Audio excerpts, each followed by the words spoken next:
It felt like I stood there for a really long time before she finally turned her head towards me. She had wire-rimmed glasses on, something I hadn't noticed earlier. One of the lenses had a giant crack in it. It was the really old kind, the type that modern hipsters would wear out of irony. Her eyes were dusty blue and seemed to pulse in a twitchy way. Her skin was dry, pale, and ruddy, her lips chapped and peeling, her hair black. The dress she wore was as plain-looking as she was and looked like something out of the turn of the century. That realization alone brought a fling of apprehension across my chest. She was non-threatening if she was alive. Dead? That was always a different story. "Who are you?" I asked. I tried to sound authoritative and confident, but given we were about the same age and she was taller, I didn't know if I had a lot of clout. "Mary," she said simply. "He switched the markers on you." "Who did?" "What's your name?" she asked. Her voice was clipped, reminded me of the way high society types talked in classic films. "Perry," I said. "I knew that," she said. "It's a funny name for a girl. I prefer Madeline." "What are you doing here? Are you visiting?" "I live here," she said, looking back at the ocean. I looked down at her hands. They looked like they were caked in blood. The rain was falling steadily on us, but they weren't diluting the red mess on her hands. I took a step backward. She didn't notice. I tried to keep focused, keep calm, act like all of this wasn't a big deal at all. "Who switched the markers?" I asked again. "John did." "Who is he?" "He's my friend. He was my friend." "Do you both live on the island?" She looked at me and smiled. Her teeth were yellow and a few bottom teeth were gone. "We both live here. We are here to help people, do the work of the Lord." And then it clicked. She couldn't have been Mary Stuart, the missionary. "John, is that the Reverend John Barrett? You've heard of him?" How did I answer that?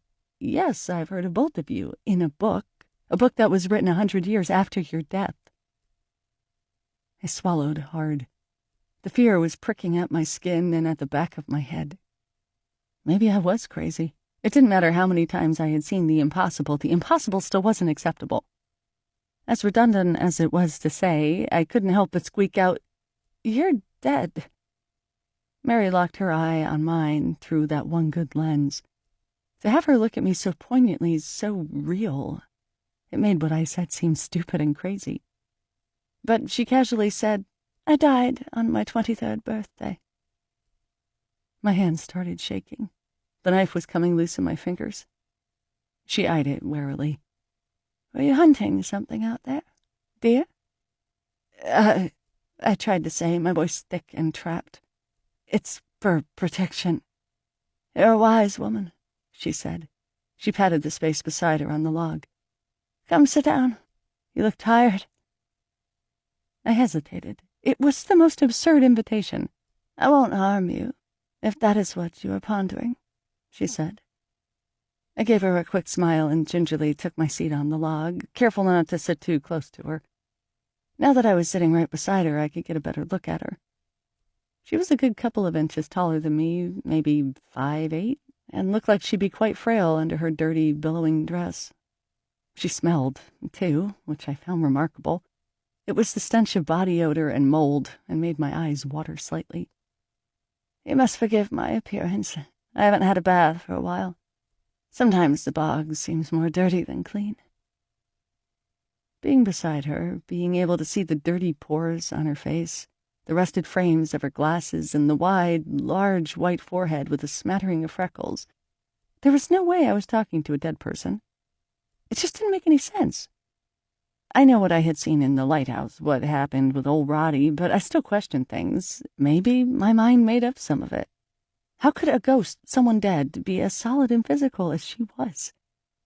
Before I knew what I was doing, I was pointing at her shoulder, ready to jab her. "What are you doing?" she asked, eyeing my finger suspiciously. I paused. How do I explain that I wanted to make sure she was real and not a figment of my imagination? "Just wanted to make sure you were real," I said uneasily. I slowly pressed my finger into her shoulder. The material of the dress was scratchy and wet. Her shoulder underneath was bony. I hoped she wasn't an actual rotting skeleton, but she was as solid as the log we were sitting on. I withdrew my hand. She followed it with her eyes. "That's peculiar. Why wouldn't I be real?" she asked, looking worried. "You said you were dead, and sometimes I think I see things." A strange look came over her face. "What kind of things do you see?" I wasn't sure where to start with that one. Plus, it was still entirely possible that I was talking to myself here. "I see ghosts. Like me, I guess." I didn't mean to come across so blasé about it. "John would tell me I saw things, too. He said I was mentally unstable. Does your friend tell you that?" "My friend?" "The man you were with. He's the reason why John switched the markers on you. He's jealous. He was jealous of Son, and he'll be jealous of your friend." Whoa. My head started to spin. I leaned forward on my elbows and held my head in my hands, trying to regain equilibrium. I focused on the ground, focused on Mary's feet beside me. She was barefoot. Her feet were cut open, oozing blood and white fluid. I quickly shut my eyes at the sight. She put her hand on my shoulder, and I jumped. "Are you feeling ill? It's the pneumonia. It killed most of them in the end. I'm sure it got Son, too." I slowly straightened up and blinked at the mist that was flying into my face. It was getting darker out, and the wind was picking up again, moving parts of the offshore fog around. I could occasionally see the round gray lumps of the unit rocks in the distance. It was much easier for me to sit here and think about the weather. Finally, I had to say to her, "You died of pneumonia 8 months after you arrived here." She laughed, a sharp little giggle, not unlike the ones I had heard earlier. "I did not. That's what John told everyone. I was alive. Maybe not well, but alive. He kept me hidden for years. He would tie me to a tree in the woods whenever the boats would come. Tie me and leave me there for hours, with the baby right beside me." "The baby?" "He didn't want anyone to know about Madeline. Can you imagine the scandal if the church had found out that their dear Reverend, the holy, selfless soul, was intimate with his missionary, out of wedlock?" "That wasn't in the book," I said stupidly. "What book?" I waved my hand at her dismissively. "So you had a baby all alone here?" "John was here, but he wasn't much help. Son was more of a father than John was.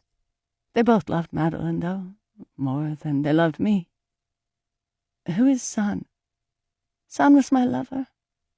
He was a leper. He was the healthiest, youngest, and smartest Chinese you'd ever meet. If it wasn't for Son at the beginning, I probably would have died. I took care of him, and he took care of me. Then he took care of Madeline." It was too much for me to comprehend. I stood up and took in a deep breath. "You saw her the other day," Mary said plainly. "Madeline. She was playing with you. She told me about you. I admit I was almost jealous. I thought Maddie had found a new mother. She ran into the ocean. I thought she drowned. I tried to save her. I tried to save her, too." "Your daughter drowned?" "They killed both of us." "Who are they?" I asked, feeling the horrors slink through my veins. She looked at me as if I were stupid. "John, Son, and the rest of the lepers." She got off the log and took a few steps towards the waves. I couldn't help but watch her broken, bloody feet as they stood on the rocks. "You better go back to your friend," she said, looking at the ocean. She raised her arms above her head and stretched. "He's coming, and he's looking for you." "Dex?" She gave me a sharp look. "You better watch out for him, and watch out for John and Son. They know you're here, and they'll do what they can to keep you here." "Why should I watch out for Dex?" I asked in a panic. She chuckled, this one cut with dark tones. "Because he's a man. He's starting to think you're sick in the head. It's not your fault. It's this island. It's too isolated. There's too much death here. It makes you think too much. You do not want to end up like me." She bent over and picked up a stone and threw it far into the churn of the waves. "I have to go now. He's here." "Who is here?" I asked, taking a step toward her, wanting to grab her and keep her from leaving me. I needed to know more, so much more. She nodded at the distance behind my shoulder. "Your friend." I spun around and saw Dex standing in the forest, his dark figure half hidden by the trees, watching me. It had been a while since Dex had given me the creeps like that. I turned back to look at Mary, but she was gone. I was alone on the beach. I looked back at Dex and walked toward him, mulling over what had just happened and what he had seen. Had he seen Mary, or had he seen me talking to myself like I had feared?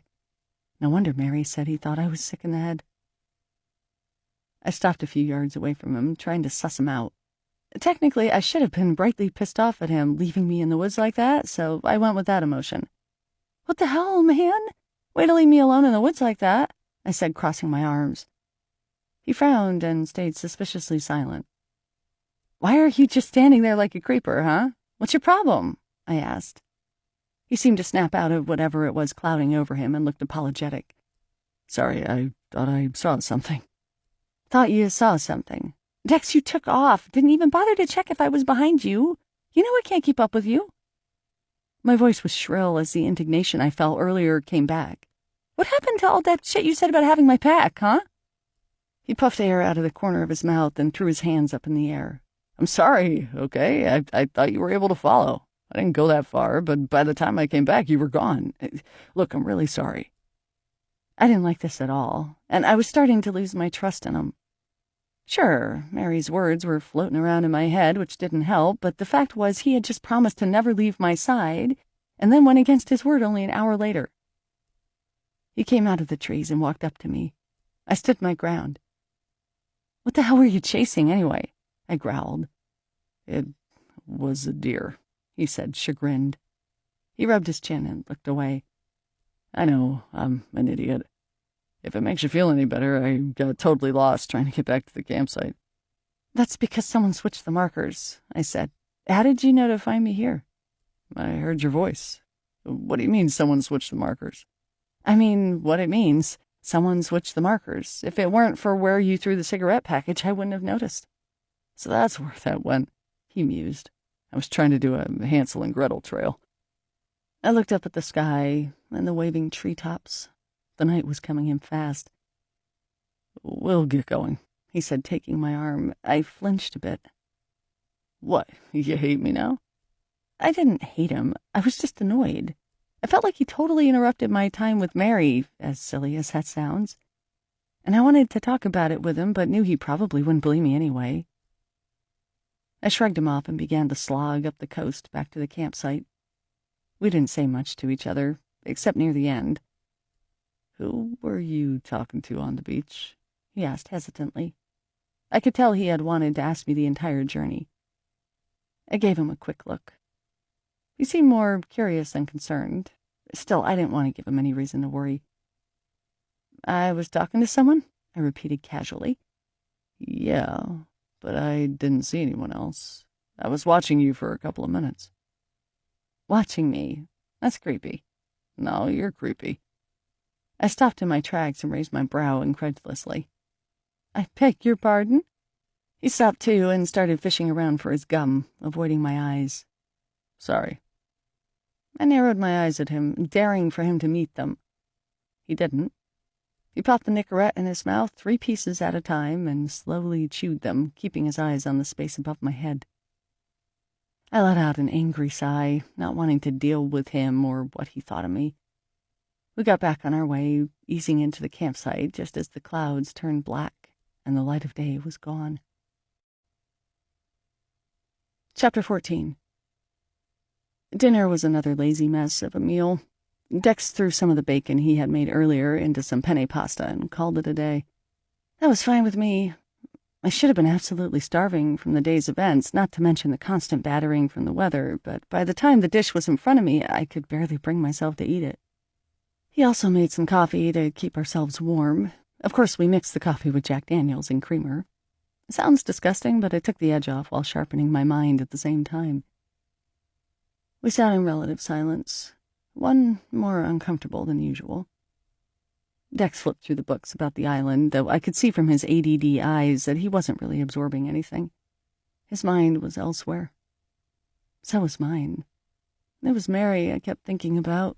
And why not? Whether Dex saw me talking to myself or not, the fact was, Mary had been there. I had felt her. I could hear her voice in my head, the details of her skin, the cracks in her one lens. If Mary and John had a child together, why did John tie her up in the woods? Sure, I could understand the scandal, but so would Mary. Why would John do something like that to the mother of his child? Then again, Mary had called him her friend, not her boyfriend or husband or partner. There was so much more to this that I needed to know. Especially if John and this San person were here on the island. If John could switch markers around, couldn't he harm me or Dex? If he was as solid as Mary and really meant to keep us here, what could we do to stop him? He could be watching us right now, hidden in the shadows of the trees, away from the light of our lantern. A shiver violently rocked my body at the thought. "What's wrong?" Dex asked quietly. He had put the book down and was looking at me intently. "Can't seem to get warm," I mumbled, pulling my jacket in tighter around me. I had changed 2 times already, and it just seemed to be a revolving closet of dampness. "No, what's really wrong?" he asked, his tone serious. "You look scared to death." Did I? I shrugged, trying to play it off. That's nothing new. "What aren't you telling me?" "What aren't you telling me?" I turned it around. He leaned forward across the table and clasped his hands. Fire burned somewhere behind his pupils. "What do you want to know?" I pursed my lips and thought about it. What did I want to know? How did I explain a feeling? "I want to know what you're thinking about me. I feel like you're making all these assumptions about me in your head. It's like you're afraid to talk to me about them." "I feel the same way." I gave him a look. Come on. He leaned back and took a straight shot of Jack Daniels out of the bottle. "Maybe we should play Truth or Dare again."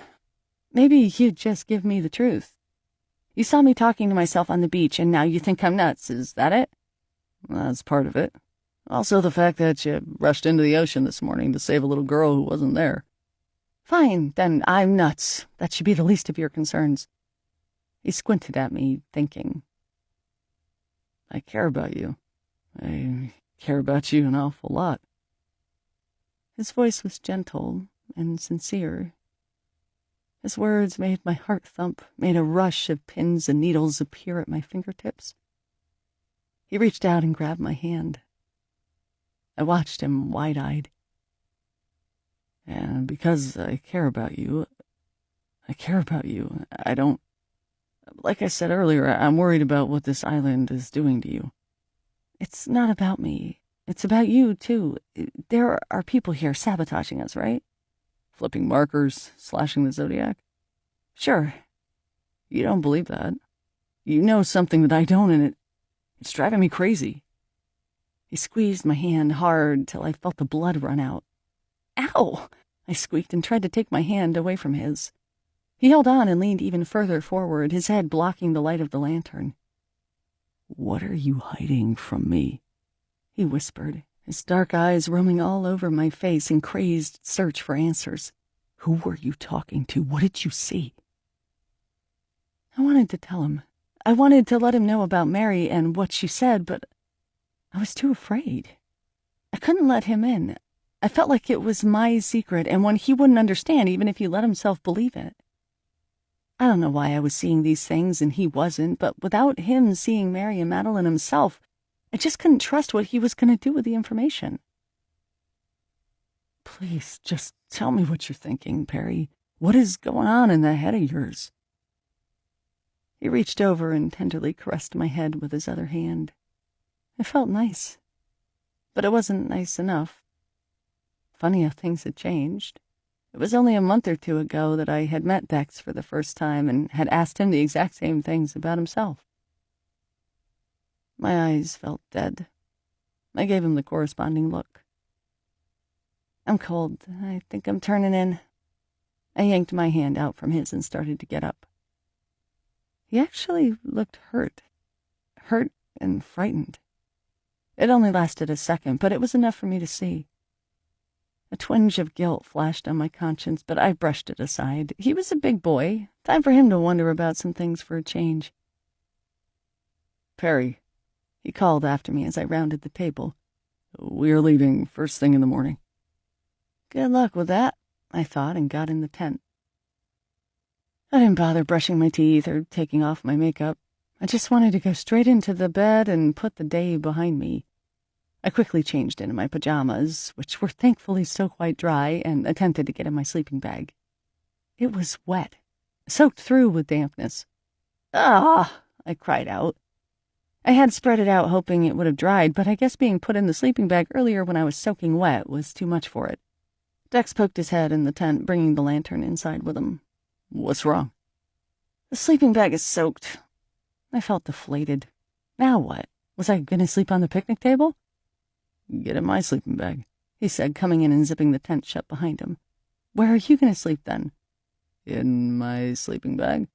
he asked, putting the lantern down and taking off his jacket. "It's big enough for two." Amazingly, the idea of sharing a sleeping bag with Dex sounded like a terrible idea. There was a weird distance between us that I wanted to keep. I didn't want to be up close and personal with him. I didn't want to cave in. He started to take off his pants. I wasn't sure what to do. I looked away. "Oh, geez, kiddo. When did you become such a prude?" he joked. I looked back at him. He was already in his pajama pants and slipping a shirt over his head. "We'll be warmer this way anyway. I think it's going to get really cold tonight, and you've had a rough day." I nodded absently and made my way into his sleeping bag. Once I was all settled in, he crawled over, grinning. "What's so funny?" I asked, already feeling the shivers from the cold. He was right about that, at least. "You're funny," he said, coming in beside me. The sleeping bag was barely big enough for two. We definitely couldn't both lie on our backs beside each other. So he climbed on top of me, propped up on his elbows on either side of my shoulders. I thought I was going to die from awkwardness. He was literally on top of me, holding the side of my face in his hands, grinning at me with that stretched Joker smile of his, only inches away from my face. He smelled like minty gum and smoke. "Relax," he whispered. "You're as stiff as a board." No, I thought, you're as stiff as a board. Which was true. I could feel that against my legs. I almost laughed at the thought.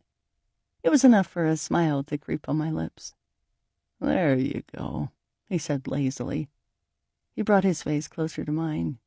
"Getting warmer?" "Don't you think this is a little inappropriate?" I asked, my words coming out like poured concrete. He raised his brow, lowered his voice. "Would you rather be in a wet sleeping bag? Because you can trade inappropriateness for that." "You are such a tease," I whispered, wishing he would stop looking at me like he was, all languidly, like a sun-soaked lizard or a playful cat. "Takes one to know one," he shot back. "That's mature." His smile started to fade. I don't think it was over what I said. His expression became more serious. He brushed the hair off my forehead with his hand, slowly bringing it across, grazing my skin. I wondered if he could feel my heart against his. It was pounding away like a marching band. I had to stay strong. I didn't know what his game was, but I couldn't let myself give in to it. "Good night, Dex," I said, sounding more throatily than I had hoped. He kept staring at me in that strange way, determined yet seductive, confused and concerned. Then he said, "Good night, Perry," and rolled off of me. We both had to sleep in a spooning position. But with my back to him and his arm draped over my waist, his breath tickling the nape of my neck, this was fine with me. I first woke up to my body being shook from behind, and then by this horrible wailing sound that was filling the dark tent like a psychotic banshee. What's going on?" I cried out, trying to get my bearings in the dark, hazy corners of consciousness. Dex was the one shaking me, trying to get me to wake up. I rolled on my back and looked up at him in fear. The white of his eyes glowed brighter as I adjusted to my night vision. The wail wasn't coming from inside the tent, but from somewhere outside. It was unlike anything I had ever heard before. It was definitely from a person. A person not in pain, but in maddening personal anguish. "What the hell is that?" I asked, panicking. "I don't know. It just started. I think it's the nut," he said, his voice low and creaky. "The nut?" "There was a nutty leper on the island. He went crazy. Apparently he would roam the forest, screaming and laughing and crying." Jesus, I swore under my breath. This is just what we needed. "We have to get this on film," he said as he unzipped the sleeping bag in a hurry and climbed out, fumbling across the tent for the Super 8. "What? No!" I cried out, making a grab for him, but missing. "You can't go out there." "Yes, I can. I have to." He grabbed his shoes and was about to put them on. "No!" I yelled, my voice scaring me. It scared Dex, too, because he put the shoes down and gave me an unbelieving look. "You can't go out there. There are things out there that want to hurt you." "What things? What are you talking about?" "Please, Dex, just trust me." He shook his head. "No way. I'm not missing this. You stay here." He started to unzip the tent, the wailing continuing outside, echoing through the forest like a deranged siren. My insides were iced with fear. The corners of my vision started to go black.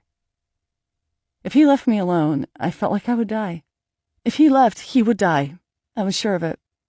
I reached out with my hand, lurching further forward, coming out of the bag, latching onto his arm with all of my strength. I wanted to cry. I wanted to scream. The feelings that were coming up in me were overwhelming, overpowering. My heart was slowing, dropping in my chest. My lungs were tensing. The air was leaving me, replaced with terror.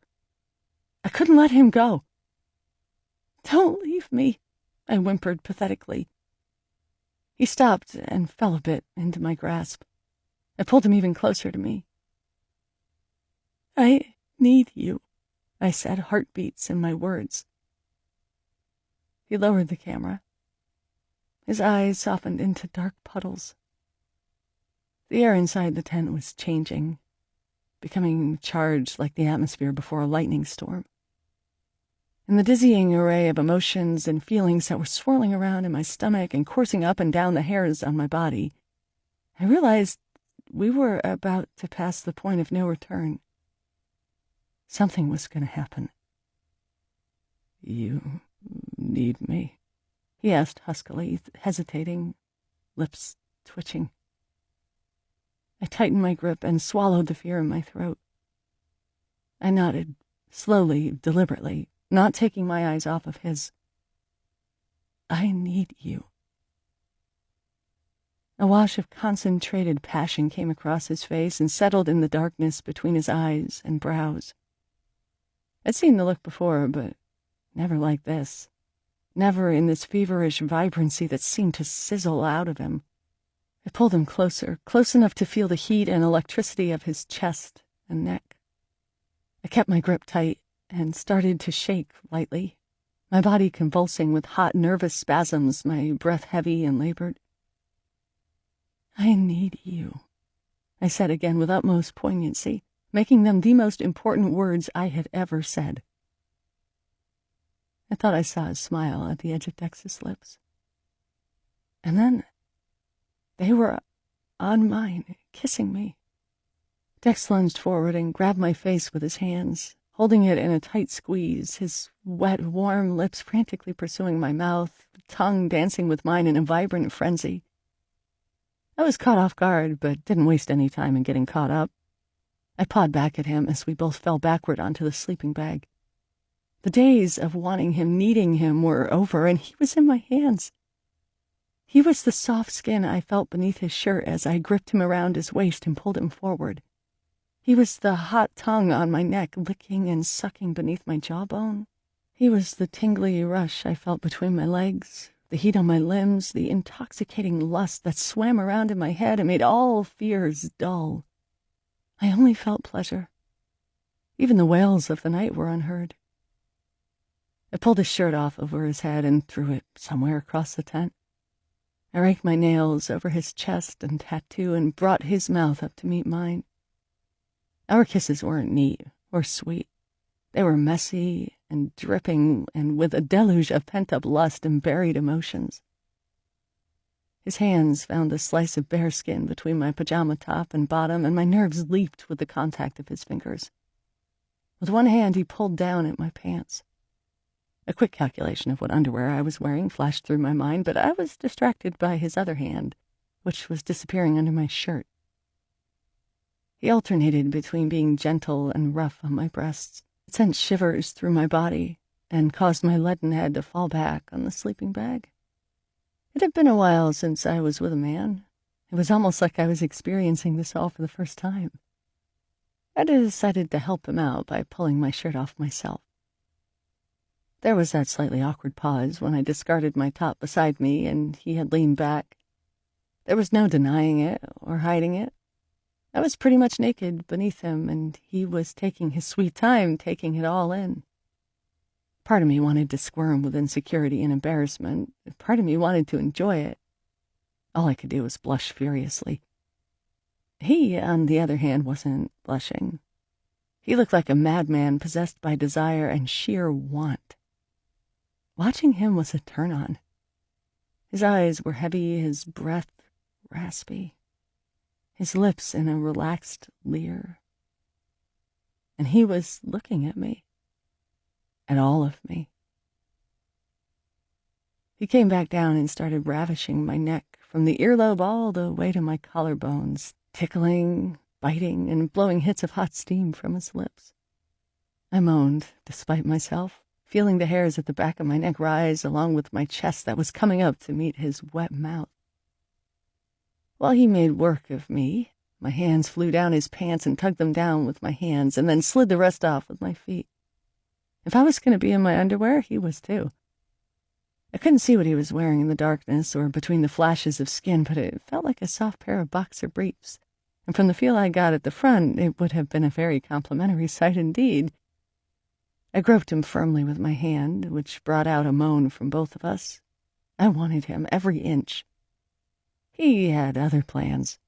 He scooted back, leaving my upper body exposed to the cold air that felt like a gentle caress against my sweaty skin, and brought his head down to my legs, spreading them wider with his hands.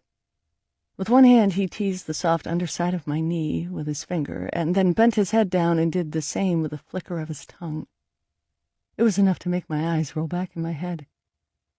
He took his tongue and let it wash up the inside of my thighs until it skirted the sides of my underwear. He teased the area for a while until he decided he had enough and pushed it aside. And then he got right into it, his tongue going at me soft and hard, fast and slow. He moaned and panted, the vibrations causing my back to arch and my hands to grip the hair on the top of his head. I joined in, losing all self-consciousness, losing all sense of reality. I was vaguely aware that my sighs and cries were competing with the wails outside of the tent, but neither one of us cared. It was just us in the tent. It was all we needed, all that mattered. Just before I was about to be pushed over the edge, he slowed and then came up, his sweaty, heaving chest sticking against mine, the weight of his body sending a feeling of deliciousness over me. He brought his hands down and brought a few fingers inside, while holding back my hair with the other hand, tugging on it roughly. He kissed me, both of us breathing hard and trying to express more than we could before. He looked at me with so much intensity it was unnerving. He pulled at my hair again and stroked me with his other hand, determined to see me give in to him. His eyes were as rapturously intrusive as his fingers were. I wanted to give in. I wanted to let go. I was so close. What I wanted even more was to have him inside of me, filling me. I wanted him to feel like I was feeling. I reached down for him clumsily, but he pressed himself harder against my leg, as if he was playing hard to get. He went back at my neck, obviously knowing a sweet spot when he saw one. Within seconds, I was a blurry mess of his soft, slick hands, nibbling teeth, and something like starlight. I closed my eyes, unable to stop it from happening. My world was blown wide open. There was heat and sweat and cries and whimpers and spasms and shivers and thirst and a fuzziness that obliterated everything around me. I was floating far away, above our bodies, above the tent, above the island. I was above the clouds, above the earth, above the moon. I was safe. I was whole. I was a million things I had never felt before. And when I came to, I was back in the tent with Dex's steaming body half on top of me, his fingers trailing up my stomach and resting there. I rolled my head over towards his and tried to focus my eyes, tried to push through the drunkenness I felt. He was watching me intently with a quizzical, almost frightened expression on his face. I wanted nothing more than to pull closer into him, to kiss him, to hold him, but he was keeping his distance. Now that he had gotten me off, I felt reality returning to me in small batches. What the hell just happened? What did it mean? I stared at him, trying to catch my breath, unable to come up with words. I reached up for his face and stroked his sideburn with my finger. I was this close to thanking him, as stupid as that would sound. He closed his eyes at my touch. I wanted nothing more than to get him off right there. I tried to lead his face to mine, but he pulled back and slowly shook his head. I'm sorry, he said. I can't. You can't what? I whispered. His eyes flew open. They shined with something I hoped wasn't remorse. I don't want to hurt you, and I will, he admitted. Maybe I want to be hurt, I teased quietly. No, not like this. I care about you too much to do that to you. This whole thing with Jen, I can't, I shouldn't have done this. Oh, great. He really was remorseful. I thought this was the best thing that ever happened to me, and he completely regretted it. He saw my face fall and quickly put his hand on my cheek, bringing his face in closer. This has nothing to do with you, he said, his eyes like lasers, imploring sincerity. I take that back. I don't regret this. It's strange to be needed for once. I just wish things were different. You can make them different, I said, putting my hand behind his neck and pulling him into me until I was kissing him. He returned it slowly, sweetly. His kisses were made of diluted fire, his tongue so soft and warm against mine. I still need you, I murmured. He rested his forehead against mine and closed his eyes, his breathing irregular. Then his lips found mine again. It made my heart ache, made my soul ache. I loved him far too much. I needed him to know. But he pulled back again and ran his finger along my mouth. I could see the frustration in his forehead, which hid the struggle he must have felt below. If things were different, he said slowly, if I was a different person. If you were a different person, I wouldn't want you, I said, trying to get him to see. You shouldn't want me, he sighed. And I shouldn't be pawing at you like this, not when we are partners, not when I have Jen. And not now when I have a child.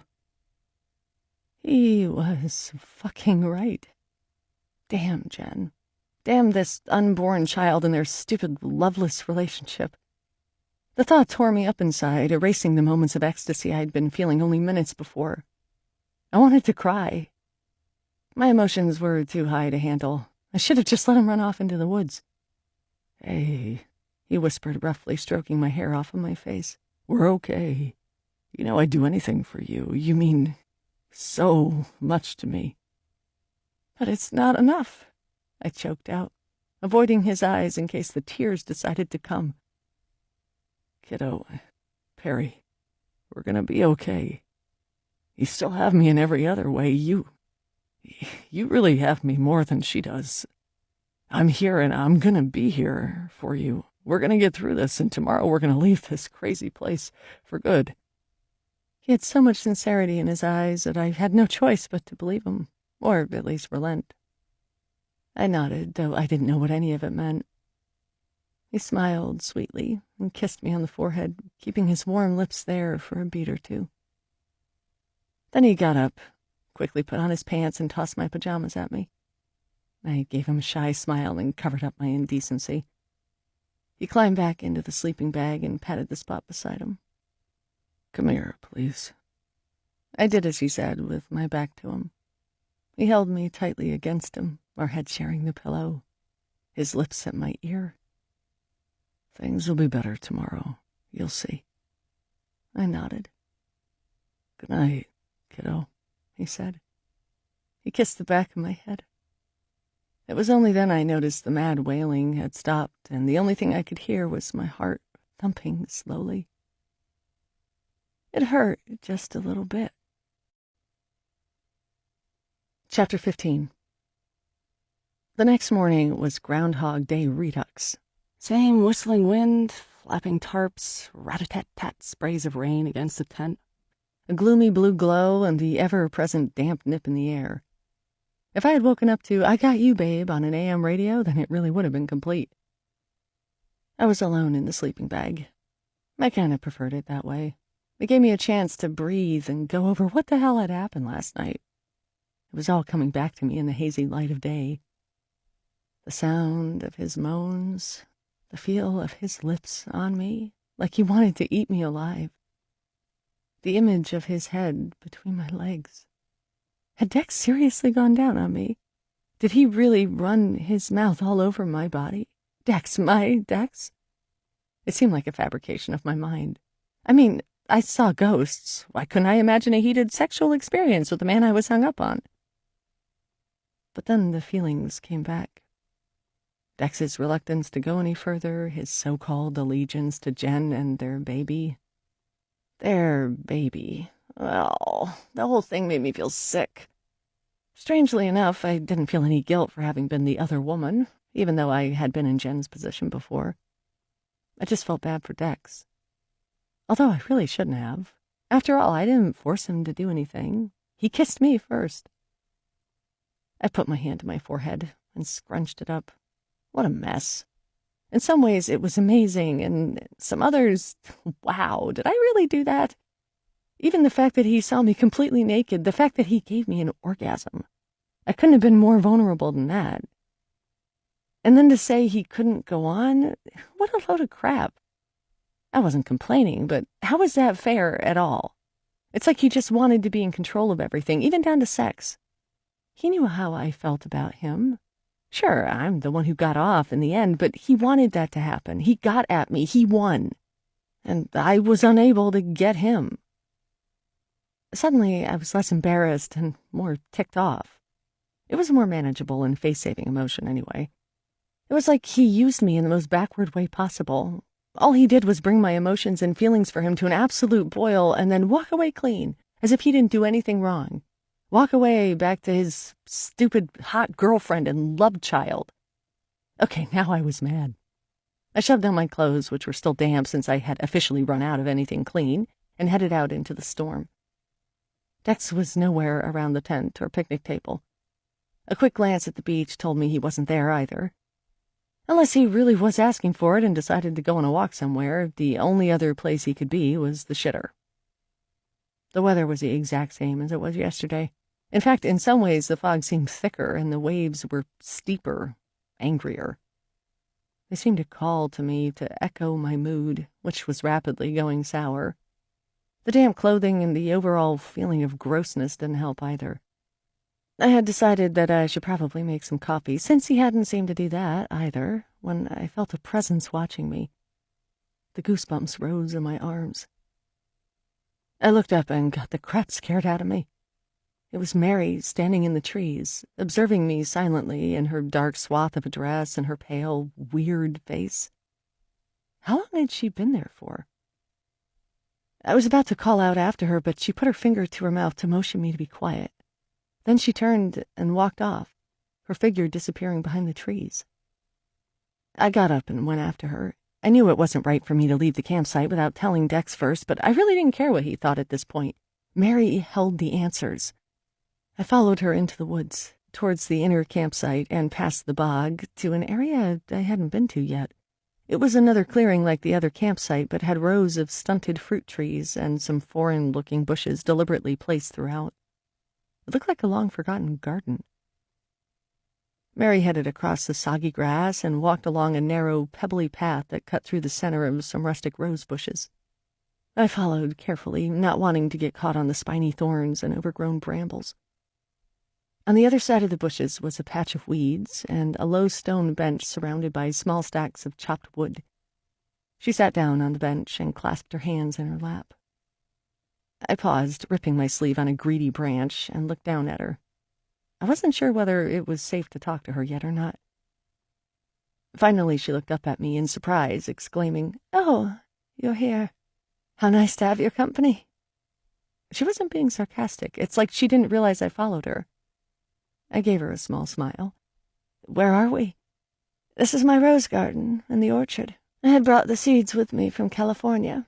I thought the flowers would cheer the poor souls up." "Did it?" She shook her head. "It was a waste of money to come here. A waste of life." "Money?" I repeated. I remembered the bit in the book that mentioned the rumors of how the Reverend paid the Canadian government to let him and Mary come here. "You paid them to let you come. Why?" "John did. He paid them so he could be alone with me. My mentor, my Reverend, he was more sweet on me than he was on the Lord. He brought me here to be alone, away from the church and everyone else. He knew I had no one else, that I would do whatever he said." I knew what I wanted to ask next, but I wasn't sure how to say it. "Did you love John? Did you want to have a child?"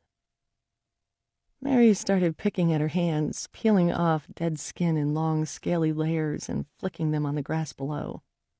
I tried to hide my grimace. "I loved John, yes, but not in that way. It was sinful. Perhaps I would have, if I was given the chance. But I wasn't. He brought me here. He had his way with me.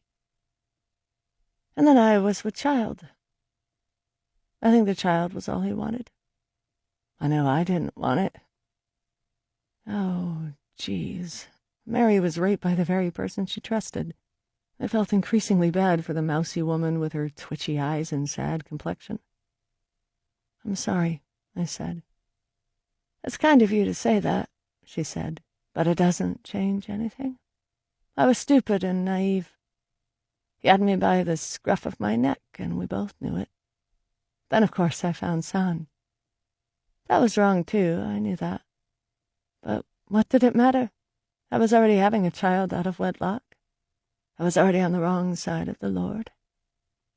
"Why are you telling me all of this?" I asked. I didn't mean to, it just sort of slipped out. She took a quick glance at me before diverting her attention back to her hands. "I don't have many other people to talk to." "What about your daughter?" "She's 3 years old, and she's dead." "So are you." "She's dead to me. There is a difference. How could I love something like Maddie when all she did was bring me pain and bring me death?" I took in a deep breath. I didn't like where the conversation was going. "Yesterday you said that people here could harm me and Dex. When was yesterday? Who is Dex?" "Dex, the man I am with." "Your husband?" "No." I didn't want to embellish. She shrugged. "Forgive me, I forget details. You trust this man?" I nodded. She shook her head. "No, you don't. He had his way with you, too." I ignored that. She obviously had no idea what she was talking about. I took a step toward her. She eyed me up and down, her delicate frame tensing. "Mary," I reasoned. "Mary, Dex and I seem to be in a bit of a predicament, and we were hoping you could help us out." "We? He doesn't know about me. You haven't told him." "No, you're right, I haven't." "This is because you're unable to trust him." Who was she, a ghost shrink? "If you tell him about me, it's only going to make him angry," she continued. "And when he gets angry, you'll be in a lot of trouble. More trouble than you are in now, believe me." Why would he be angry?" "He doesn't like secrets, and he's jealous of you." The second part didn't make any sense whatsoever. Why on earth would Dex be jealous of me? I let it pass for now. I crossed my arms and said, "Tell me more about this trouble we are in." She shrugged again and started to hum a song to herself in a lilting tune. "Mary?" I repeated. She looked at me and smiled brightly. "Oh, you again. So glad you could join me." Oh, my God. She was a fucking nutter. Maybe she was the loon roaming the forest last night. "I'm really grateful you were talking to me," she said in her sing-songy voice. "No one ever stops and chats with me. I can't remember the last time someone acknowledged my existence. You must be a special person, Perry." "I've heard that before," I scoffed. "That's why he's jealous of you.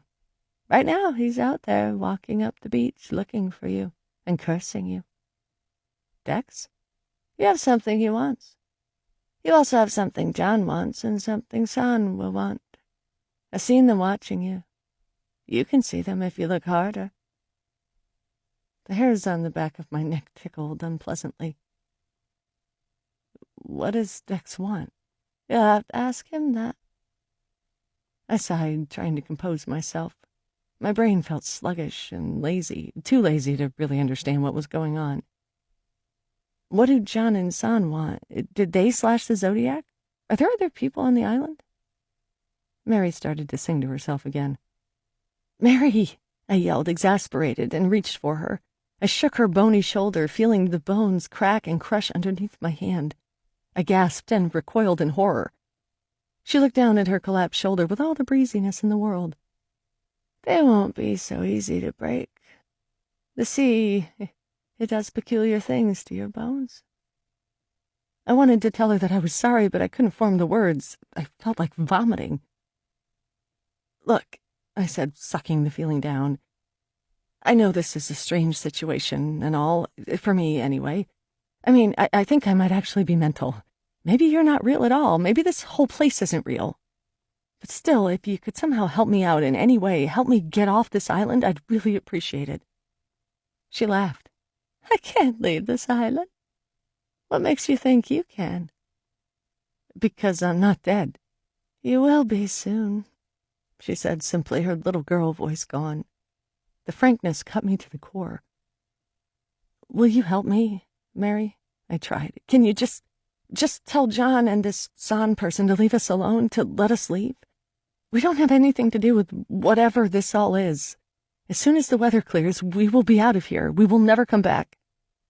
"I can't.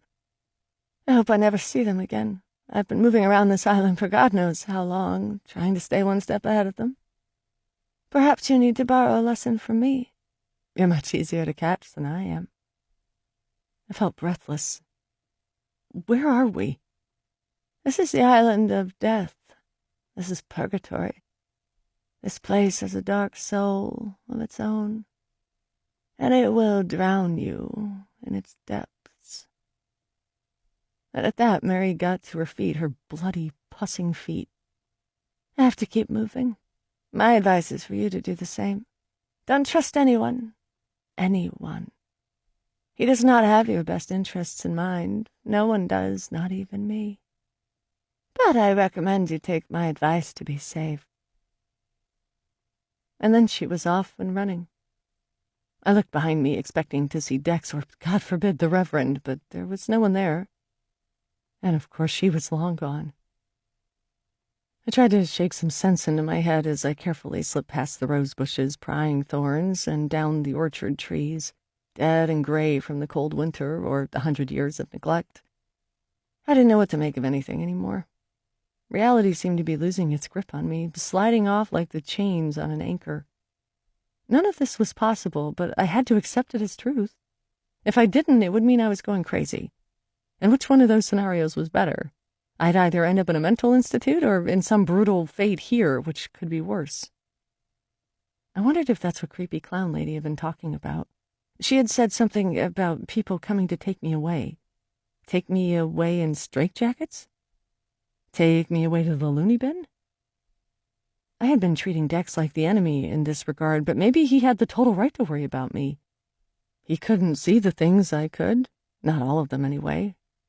If only I could actually see creepy clown lady here, then maybe I could get some real answers. It's funny how she brought an utmost sense of fear in the base of my being, yet if I saw her creeping around in the trees in her ridiculous taffeta gown, I'd almost be comforted. It would be another tie to that world I knew before this place. This place was taking over day by day, hour by hour. Even Dex was becoming something else to me, something foreign. I thought about that long and hard as I made my way through the brush back to the tent, hoping that maybe she would materialize if I thought about her long enough. She didn't. Dex did, though. The minute I stepped onto the path, he came booking it out of the campsite towards me. "Where the fuck did you go?" he yelled at me.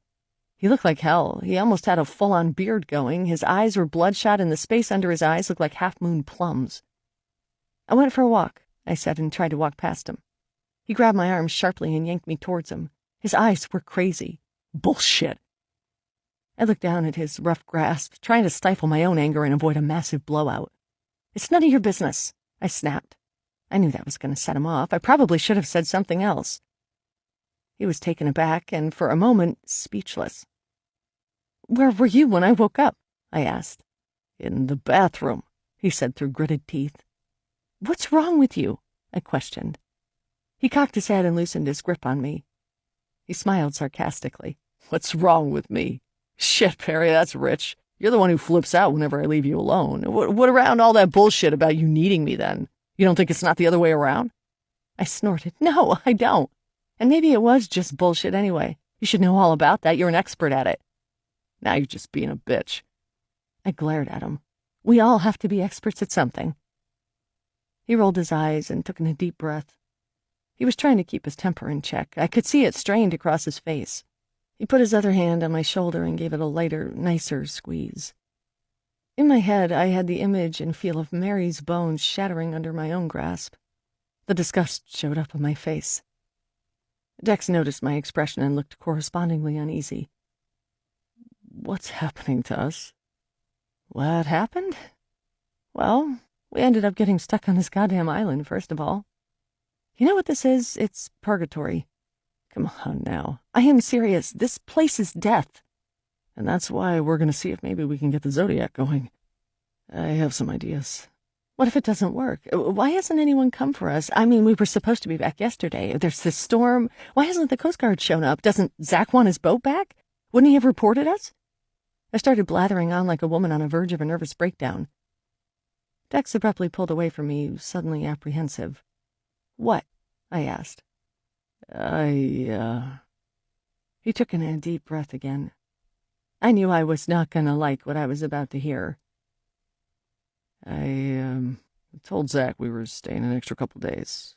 They won't expect us back until tomorrow."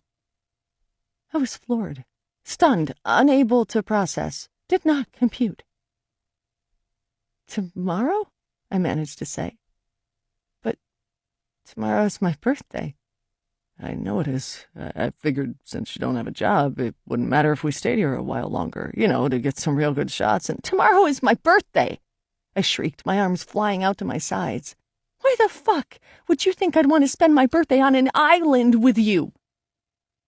"I didn't think you'd care. I didn't think your family would notice." There was no warning or premeditation over what happened next. I felt myself making a tight, hot fist, felt my arm winding up, and felt the animosity powering my arm through. I punched Dex right in the nose, felt it give under my knuckles as my knuckles themselves erupted in a flurry of fiery pain. Dex screamed and stumbled backward, grabbing his nose in agony, looking at me with wild animal eyes, half afraid, half livid. I grasped my throbbing hand and held on to it tightly, trying not to feel the pain. I had to admit, punching Dex felt better than I thought it would. If I broke my knuckles on his nose, it would have been totally worth it. "You bitch!" he cried out, taking his hand away from his nose and looking at it.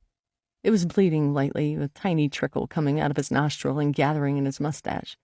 "Jesus fucking Christ, I think you broke my nose." "Good," I challenged, still feeling the impulse to hit him again. An absent thought, the one that this island really was changing me, snaked across my brain and then faded into the thud and whir of my pounding heart and pulsing veins. Dex shook his head. His eyes were watering from the shock and impact, not because of any emotion, and his nose was looking more swollen by the moment. The teensiest tinge of guilt tugged at my heartstrings. Okay, I was glad I hit him, but maybe he didn't quite deserve a broken nose. We didn't know what else to say to each other. Whatever intimacy we exchanged last night was gone and buried. This was the new us. A sucker punch and a broken nose. Before I could feel bad, I turned on my heel and walked off in the direction of the bathroom. I needed to clear my head and be alone. I was sure Dex would be busy plotting his revenge against me.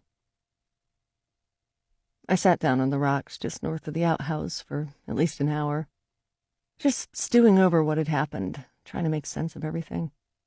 It was a futile exercise.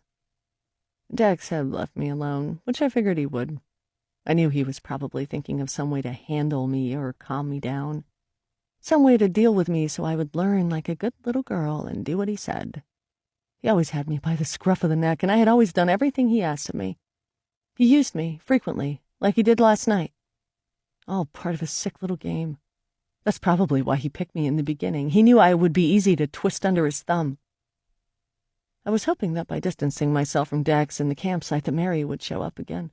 I wanted to talk to her. She seemed like she understood what I was going through. She felt like an ally, another woman to take my side against the men. But she never came. Finally, I decided it was time to go elsewhere. Maybe if I went to the dead heart of the island, she would show up there. She did say she always had to keep moving. I got up and made my way to the center. Only problem was having to walk on the path for a bit, just past the outhouse. I hoped Dex wasn't milling about. And if he was, I hoped he wasn't too angry. Mary had said something about there being trouble when he was enraged. I almost made it to the trail without being seen, but Dex came out of the tent at the last minute and spotted me. He yelled, "Where are you going?" I glared at him and spat out, "Don't you dare follow me." I kept going. To his credit, he seemed to stay at the tent. I couldn't feel or hear anything behind me. The first 10 minutes of the hike were fine. The trees were providing their shelter from the wind and cold, and the rain only came in fat, sporadic drops that fell from the canopy above. But the closer I got to the center, the darker it got. It was only early afternoon, I think, anyway. Time seemed to be weird around here. But it was acting like it was near sunset. I wondered how long I had been walking for when I felt a sharp pain at the back of my head and a cracking noise that filled the recesses of my brain and seemed to explode outward in stars and swirls. I fell over and collapsed in a heap. The world went ink black. Chapter 16.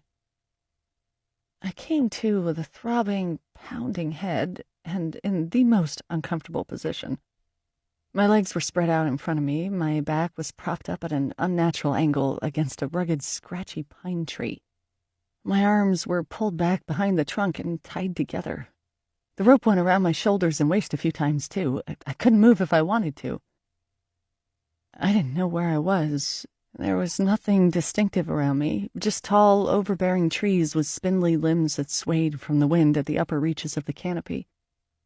The wind whistled around in here at an unrelenting pitch, the soundtrack of madness if I've ever heard one. I couldn't tell where north was, what end of the island I was at, or what time it was. It was much darker than it had been earlier. Not quite dusk, but then again it was hard to tell in a forest that did its best to block out what meager light there was from the dense clouds above them. What had happened? My head ached at the thought. I was hit on the back of the head by someone, or something, and then tied alone to a tree in the woods. It was the same thing the Reverend had done to Mary whenever the supply ships would come in. Could it have been Reverend John who dragged me out here and left me for who knows how long? Or was it Dex? No, I thought wildly, it couldn't have been Dex. I know I thought he was plotting his revenge against me, but Dex's revenge would always be more spiteful or ironic, even humorous. He wouldn't club me over the head and tie me to a tree. What would be the point of that? Unless this was his way of handling me. I did bop him in the nose, after all. And Mary did say he would be trouble for me. Maybe he thought this was the only way he could control me, to ensure I didn't go running around the island causing trouble for both of us. I just didn't know. And sadly, I had all the time in the world to think about it. Part of me wanted to call out for him to come running and save me, but then again, I didn't know what side he was on. I decided to call out for Mary. Maybe she could find me and untie me. I called out her name. It sounded weird in the forest. The words sounded hopeless and dull, like there was no echo at all. I also felt silly, calling out the name of a dead woman, hoping she would come by and help me. Is this what I've become? I called again and again. I tried not to show any worry or panic in my voice, but that was hard to hide near the end. My throat was getting raw, and I was really starting to lose it. What if it was John Barrett? What was he planning to do to me? How the hell was I going to get out of this one? A strange sound rang out from behind a patch of tall ferns a few yards in front of me. The ferns shook lightly back and forth. There was something in them, and I was powerless to do anything about it. The sound came again. It was weirdly familiar, but not in a good way. It almost sounded like the coo of a baby. The wet gurgles and nonsensical noises that blabbering infants make. In the dark murk of the forest air and the shadowy gulfs between the rampant ferns and nearby trees, a baby's gurgle was probably one of the most disturbing things to hear. I hoped that whatever was shaking the ferns back and forth was a wayward bird or curious squirrel. Squirrels were smart, right? Maybe they'd be like a dolphin and save me. I kept my eyes locked on the ferns. My body was poised and ready to run, if only I could. The ferns shook again. The gurgle. A baby appeared among the long green fronds, poking its head out like a tiger cub and looking at me. I was right, and for once I hated it. There was an actual fucking baby in front of me. I had to blink a few times to make sure I was seeing what I was seeing.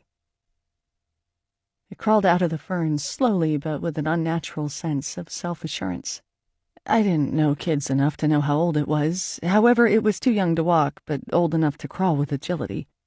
Just not with that much agility.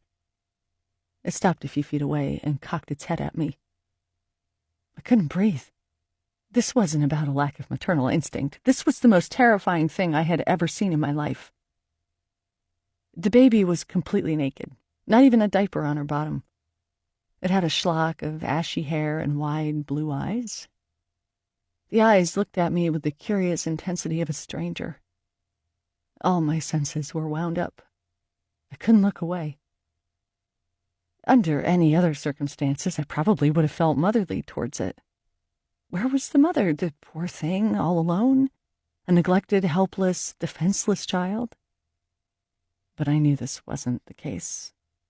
In this place, nothing was innocent, and the only thing helpless was me. The baby sat back on its butt with an almost comical thunk and put its hands to its mouth. It seemed to smile at the dirt it was eating. It kept staring at me with those unnerving eyes, the eyes of someone older, knowing more than a baby ever should, thinking thoughts that I wouldn't dare touch. It let out a laugh of some sort and patted the ground like it was the top of a bongo. It seemed to enjoy itself. It was almost playing. A happy baby. That's what every mother wants, right? Maybe it would just stay there. Maybe the mother would come by soon. Perhaps it was Madeline at a younger age, and Mary was looking for her. Are you Maddie? I managed to ask, my voice sounding hollow. The baby giggled a bit and smacked her knee with her hand. Maybe it really was Maddie. That thought brought a bit of calm to my nerves, helped settle the ill feeling I had at the pit of my stomach. The baby cooed and smiled again, a big, toothless, awestruck grin directed at me. She reached up to her face and wiped the area beside her eye. A rectangular piece of her skin came away in her hands, a solid chunk that fell to the pine-needled floor, leaving a patch of red, veiny wound on her face. I was dumbfounded, repulsed. I wanted to vomit. The baby picked up the piece of skin, oblivious to the gaping hole on her cheek, and threw the piece into the forest. Then she touched her forehead with the other hand. Without much prodding by her tiny, chubby fingers, half of her forehead came loose like a dead, sticky shell and slid to her lap with a loud, messy splat. I could see a fresh white bone beneath the bloody mess of her head. I promptly threw up on myself. I heaved and heaved. The vomit lay on my chest and steamed up in the air. I couldn't help it. The terror and unbelievable disgust was overpowering me to the point of no control. The baby laughed at the piece of her forehead and started playing with it like it was a Tonka truck. Without prompting from her, the rest of her face began to peel like layers in an onion. First it was the other half of the forehead. Then it was the area beneath the nose. That part just hung above her lip like a red, pulsating mustache. Finally, the lips and jaw went, leaving behind a miniature skeletal jaw that gaped and jostled with her wet gurgles. I closed my eyes tight, trying to keep the sickness down, trying to keep the sight out of my head. I didn't need to see any more. But for as long as my eyes were shut, my body tensed in my unrelenting prayer for this to be over with. The baby still cooed and laughed. I couldn't unhear that. And it was just as scary with my eyes closed than with them open. I peeked and saw the baby back on all fours, crawling towards me. Her face was still half on, the other half was on the ground behind her. The skin on her arms and legs began to slide off of her with each jerky movement, coming off like raw, sliced butcher meat. This can't be happening, I chanted to myself. This can't be real. This can't be happening. This can't be real. I shut my eyes again and hoped that it was a dream. Maybe it was a dream. Maybe I was crazy. If I opened my eyes again, maybe it would be gone. The cooing and noises had stopped. I counted up to 10. 1, 2, 3, 4, 5, 6, 7, 8, 9, 10. I opened my eyes. The baby was right there, paused at my leg, smiling at me. It gingerly touched my calf with its hand and then proceeded to climb up me like I was a jungle gym. Its rotting, putrid, oozing body coming up my leg, half-skeleton face grinning, those wide, socket-rimmed eyes peering into mine with an indescribable intensity. I screamed. I screamed and screamed and screamed until my scream was all I was, coming up through my throat and shooting to the trees. It hurt my own ears. It made my lungs burn. It made my body shake with an otherworldly terror. It made my throat bleed from the inside. I screamed and screamed and screamed inhuman sounds as this inhuman infant placed its bloody, dead baby hands on my arm, trying to ease itself up. It was too much. My eyes rolled back in my head and everything started to fade away. I was so thankful. I could still feel the baby's grip on my arm, though, the little feet that tried to get footing on my wrist like I was a climbing wall. Death couldn't come soon enough for me. Perry. That was my name. It was coming from the outside, from somewhere. I felt the tiny extremities let go, and the weight of the child was gone. I raised my head up in time to see the baby scampering off into the bushes on all fours like it was an able-bodied gazelle, a human gazelle after the lion's feast. Perry! The voice again. I looked up and saw a tall, foreboding man standing in front of me. He had on a long black jacket, a white-collared shirt, and black vest. His face was in shadows, but I was able to make out a blonde beard. "Who are you?" I asked. My head slumped to the side. I had no desire to keep it up anymore. My eyes closed. What the hell? Hands were shaking my shoulders. They weren't baby hands. They touched my face and pulled it in the opposite direction. Perry. The voice was in my face now. I opened my eyes and saw Dex kneeling in front of me. Where did the other man go? Dex looked at me, at the tree, at the vomit on my chest. I didn't care. I just wanted to sleep. I just wanted to go very far away, away from thoughts and images and feelings and sounds. I was so tired. My brain was done. My head slumped again, chin tucked against my collarbone.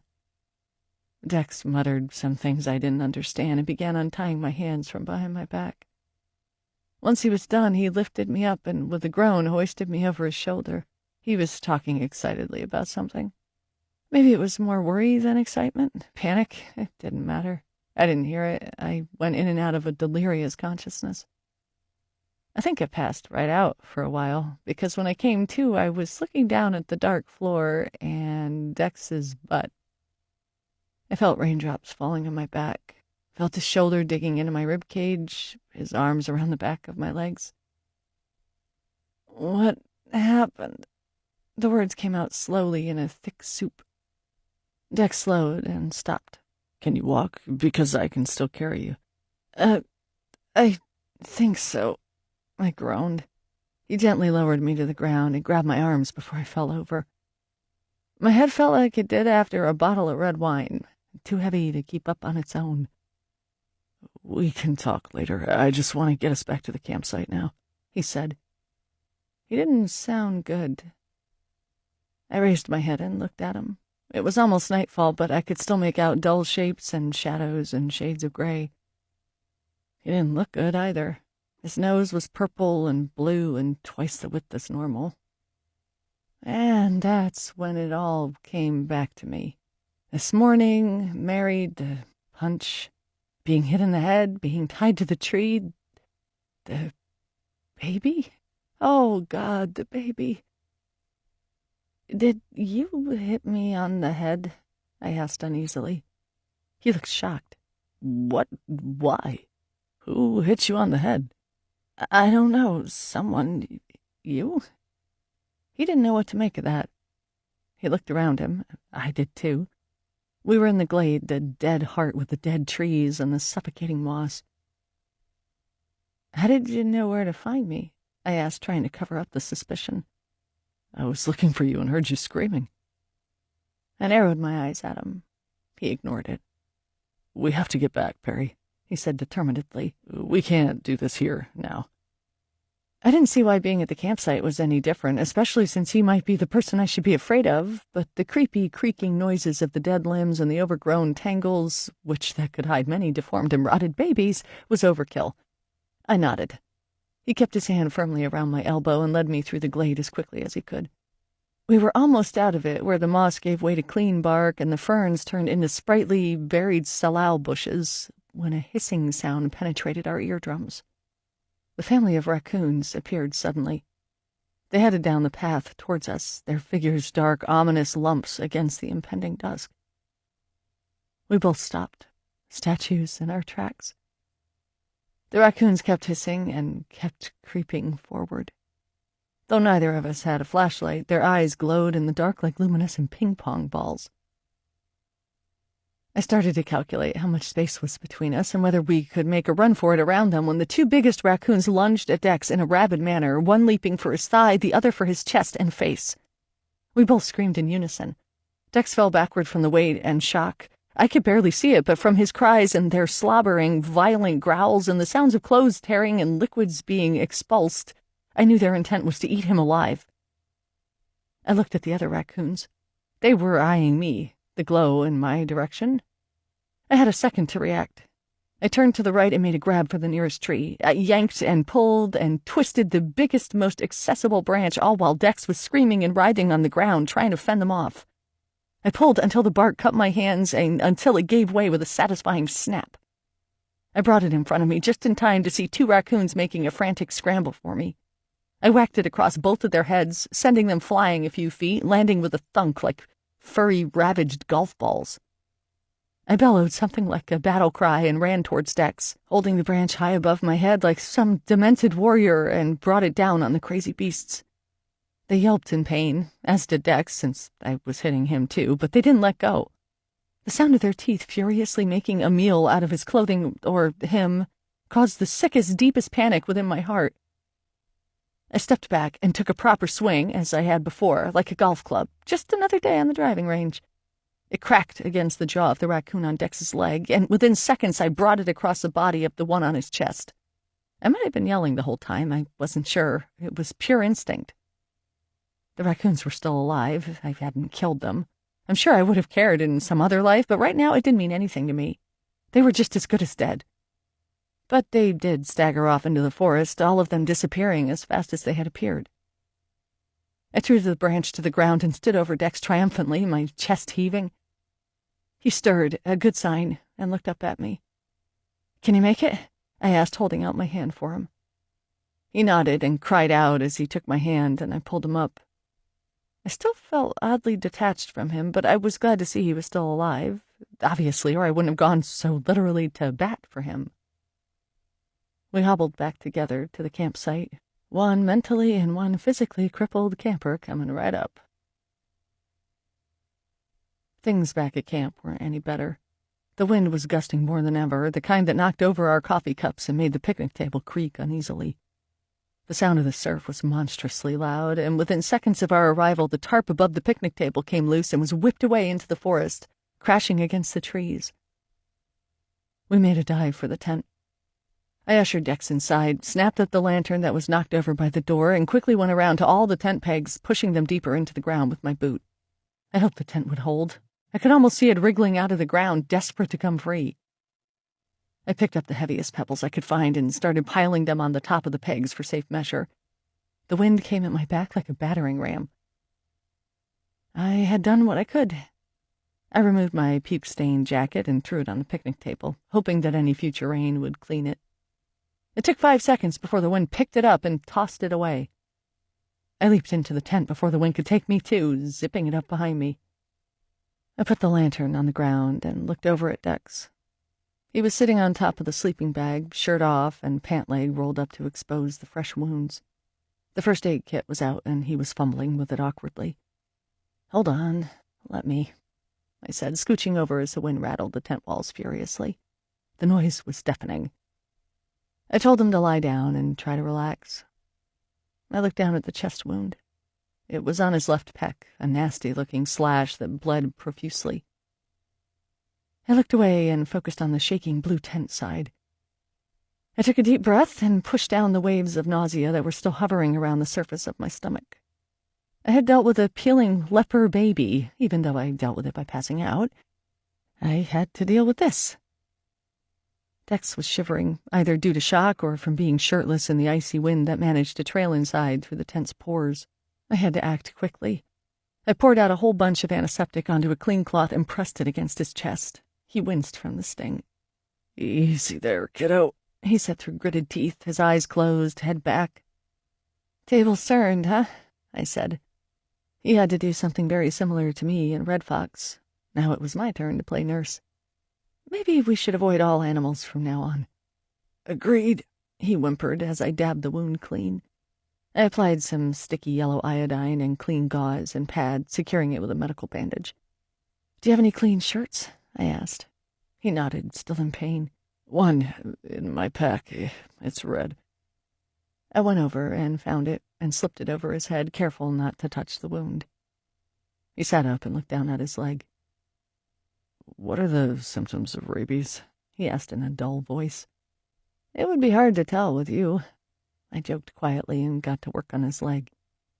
It wasn't as bad as the chest, which was a relief, but it still looked pretty dirty and nasty. I'd be more worried about tetanus. You'll have to get a shot when we get back. Our eyes met at that. The thought of getting back home seemed almost impossible at this point. "How are we going to do that?" he said. I shrugged helplessly and finished up. "Anything else I can do for you?" "Jack and a cigarette." I found the nearly empty bottle at the side of the tent and handed it to him while he brought out his cigarettes and tried to light one with his gold lighter.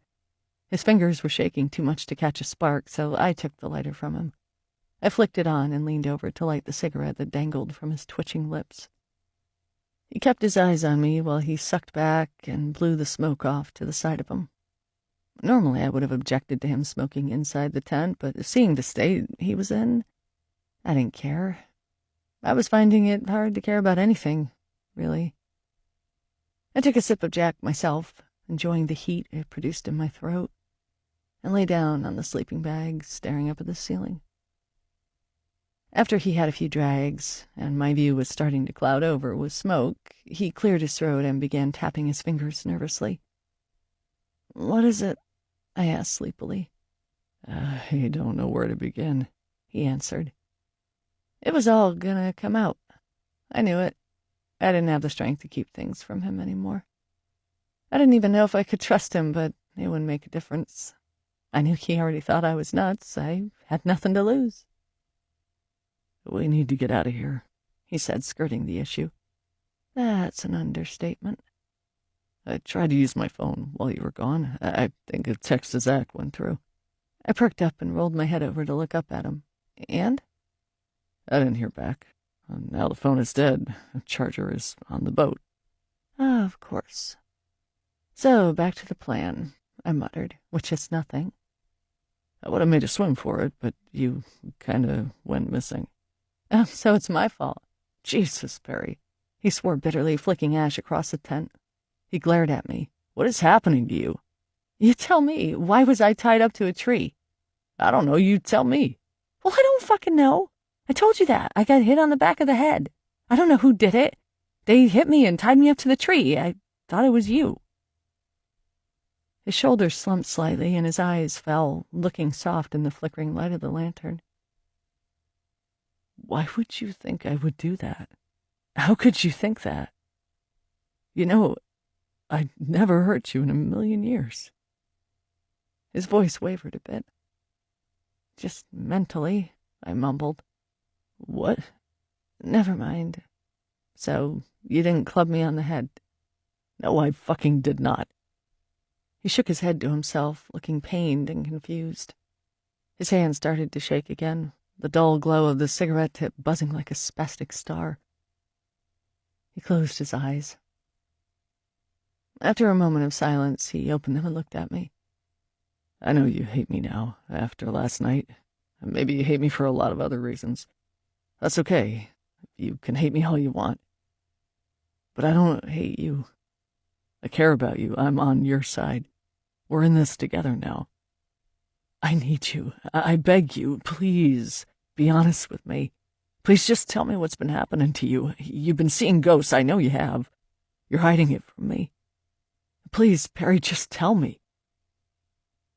As weirdly distant as I felt from him, as much as there was a current of distrust running beneath my skin, as much as I feared what he thought of me, there was still an ache in my heart that longed to keep on loving him. It was hard to pretend my chest didn't hurt, seeing him there twitching, smoking, out of the loop, and wounded.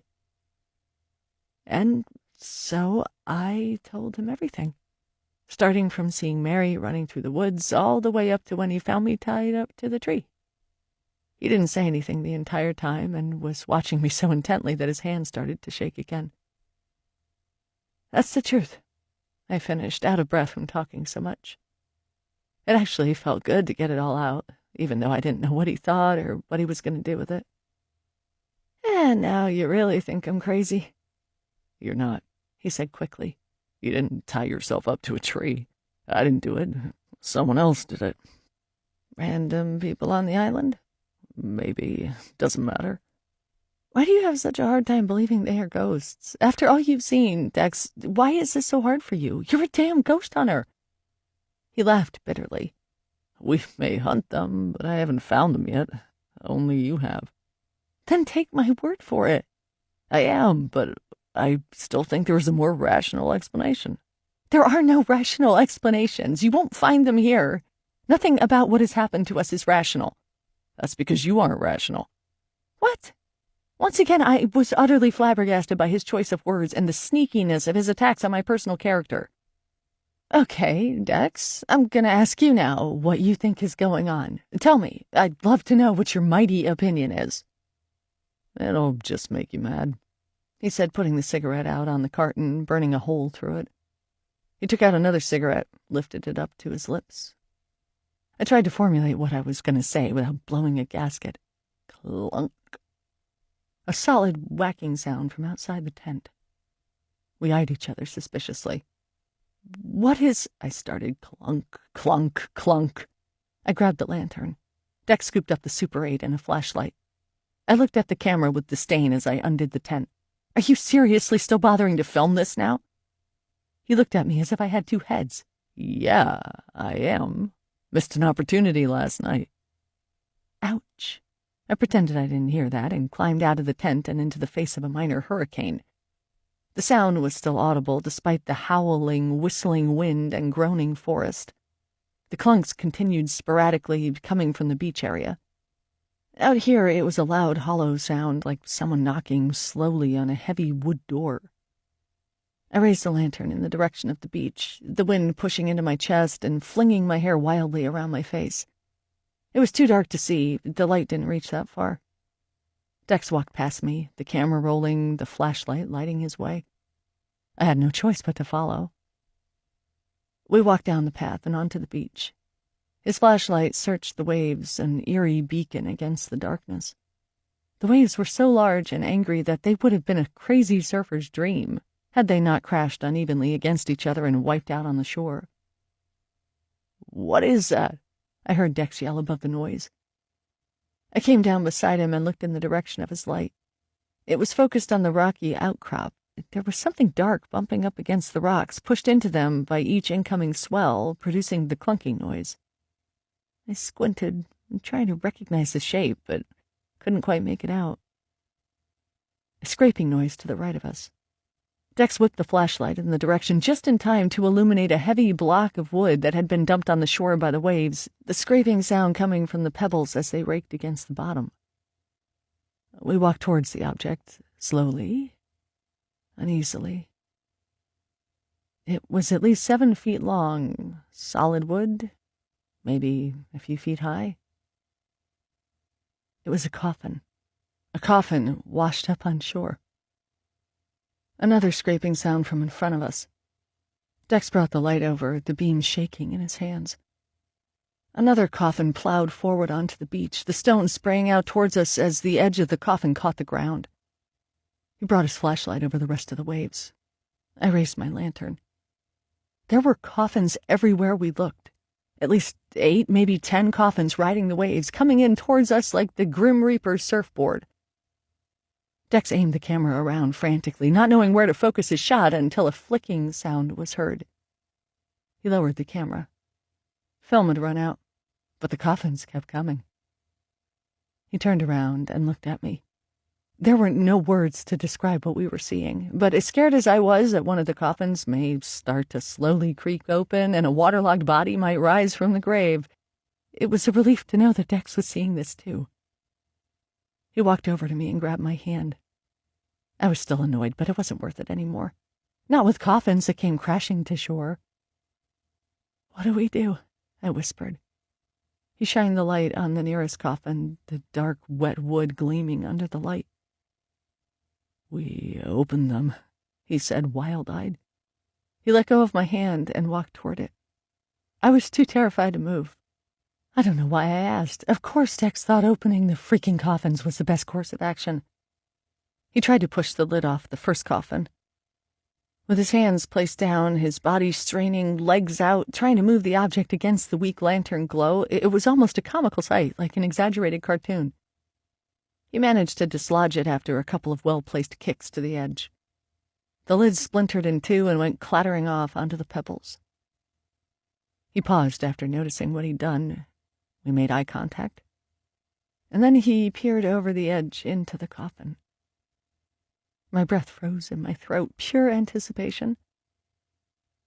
"Empty," he sighed, putting his hand to his chest in relief, then wincing at the pain from the fresh wound there.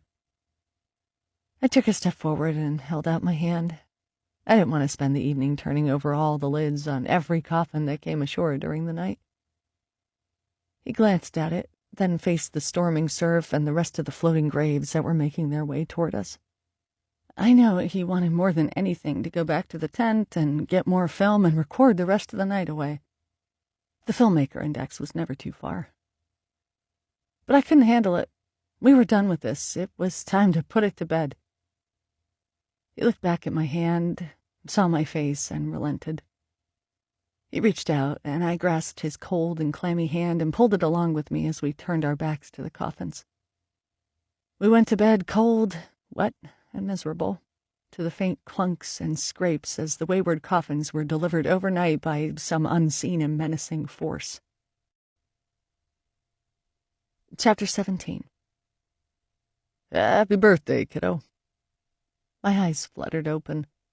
After a night of listening to the coffins, followed by restless tossing and turning due to over-exhaustion and nightmares, I must have fallen asleep during the wee hours of the morning.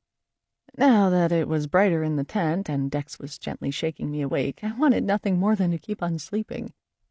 But, as he said, happy birthday. I was now 23 years old. My birthday had totally slipped my mind last night. I groaned and rolled over. Dex was kneeling in front of me with a goofy-looking grin on his bruised face. In one outstretched hand, he held a paper plate with a Twinkie on top. There was a lit cigarette sticking out of it. I burst out laughing. That is the most ghetto birthday cake I have ever seen. Well, I didn't have cake, and I didn't have a candle, but I thought this might do. And just don't blow out the cigarette, or you'll get ash everywhere. He plucked the cigarette out of the Twinkie and stuck it in his mouth. Twinkie-licious, he said with a smile. I sat up, still giggling, and he handed me the plate. I couldn't remember the last time I had a good laugh. I picked up the Twinkie and took a bite. Dex blew the smoke away from my face. How was it? It's a Twinkie, I told him. Where did you get this, anyway? I took a few from Zach when we left. I already had one this morning. Was saving it for a special occasion. Oh, right, that reminds me. He disappeared out of the tent for a second. It was then when I noticed that, aside from being 23 years old now, something else was different. The wind had eased up to a steady but less ravaging gale, and the rain was nowhere to be found. It was a few degrees warmer as well, which wasn't saying much. He came back inside and handed me a hot cup of coffee. Spiked with the last bit of Jack D. I took a sip and coughed. This is sad. This is probably the most American birthday meal you could have. He smiled at that and sat down in front of me, puffing away. He was in better spirits than he was yesterday, or even the day before. He still looked tired and washed out, though, and his nose, where I had hit him, was swollen and tinged with yellow and purple that was reaching up for his eye. His beard was getting pretty impressive. He was starting to resemble a ragged mountain man. Maybe he could have his own outdoor adventure show where he wrestled raccoons. How are you feeling? I need to change your bandages, I reminded him. He rolled up his pant leg to show me. The dressing was soaked through with blood. Ew. I'll live, he said nonchalantly, ignoring the seriousness of the wound. You just eat your birthday breakfast first. How are you feeling? Do you feel any older? Yes, I feel disgustingly older. Not only was my head still a bit achy from the hit yesterday, my limbs and bones throbbed mercilessly. On top of that, I felt absolutely gross, having not showered for days. Last night, I even forgot to brush my teeth or wash my face. I guess in the grand scheme of things, it didn't matter. But in the ugly light of morning, things were always a bit different. I finished the Twinkie, not knowing what it was going to do to my stomach. We had barely eaten anything yesterday. Oh, he spoke up, pointing at me. I have something else for you. He reached into his pants pocket and pulled out a purple silly band. It was in the shape of, well, actually it looked quite phallic. I stammered, trying not to laugh. Cock and balls? What? No, he cried out and did a double take. It's an anchor. I took it from him and slipped it on my wrist. Sure it is, Dex. What were you trying to say with this, huh? Well, I thought I was being poetic by saying I could be your anchor, but if you want to make this perverted, you know I'm game. I chuckled at that, but didn't forget what he meant by it. He could be my anchor. I hoped he would be. I didn't plan on taking the bracelet off ever. I wanted for us to stay in the tent and continue joking about things and pretend we were having fun on a camping trip and that everything was going to be okay. But from the way his brow furrowed as he put a cigarette out on top of his black combat boots, I knew things were going to get serious. "Do we have a plan yet?" I asked quietly. He nodded. "It's a long shot, but after we get me all cleaned up, I think I might be able to patch together the tear on one pontoon by sticking all the remaining bandages across it." "How would that help? Isn't it deflated?" "Not all the way. It would be enough to prevent some water from seeping inside. Then we lose the motor, leave it on the beach. We take only what we need from here, just one bag between the both of us. You might have to lose some clothes. I don't know. Go as light as possible. If we're gonna get wet, it's gonna suck. But if we can use the Zodiac as a raft, we should be able to make it to the boat. Use it like a boogie board and kick our way over. The wind has died, the swells aren't too high. If there's only fog, I think we can make it." I pondered over what he was saying. His voice was optimistic, but it still sounded like an extremely desperate attempt. I guess things were getting desperate. I didn't want to spend another minute on this island, and each second I was awake and past the frivolity of my birthday festivities, the reality of what was going on was sinking in fast. Just because everything was fine at the moment didn't mean it would be fine in 5 minutes. Whatever tied me to the tree, whatever was out there and after us, they would come back. "What about the coffins? They floated. Couldn't we carry one across the island and—" "Coffins are gone," he said flatly.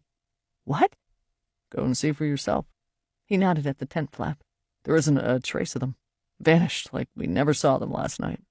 "But," I said cautiously, "you know we saw them, right?" "I know." He sighed, scratching at his beard. "Really wish I could shave this thing right off." "You could always do it Crocodile Dundee style with a hunting knife," I suggested lightly. He smiled. For just a wonderful second. It slowly faded from his lips, turning sad like his eyes. I wanted to apologize to him for the way I had been acting, but I couldn't find the nerve or the words. Maybe he was thinking the same thing. I wanted to crawl over to him and kiss him, scratchy beard and all, and have him make me feel like everything was going to be all right. He picked up my backpack that was behind him and tossed it at me. "I'll give you 10 minutes. Get ready and fill half of it with only what you really need to bring. Nothing heavy if you can help it. I'll go clean myself up." He took the first aid kit and exited the tent, leaving me to wonder which clothes and items I was going to have to leave behind. My boots were heavy, but I wasn't going to part with them. I'd be wearing them anyway. My beloved Chucks wouldn't make the cut, but I had more pairs at home. Neither would my yellow pea coat, my pajamas, or my 2 other pairs of jeans. I slid into my cargos. They were somewhat expensive. Put on my favorite Alice in Chains tank top, my hoodie, and a light leather jacket. I put some of my makeup in the backpack, thankful for the waterproof plastic bag it was in, and my own underused point-and-shoot camera, and I was good to go. It was a shame to leave everything else, but the sacrifice would be worth it if we could get off the godforsaken hellhole of an island.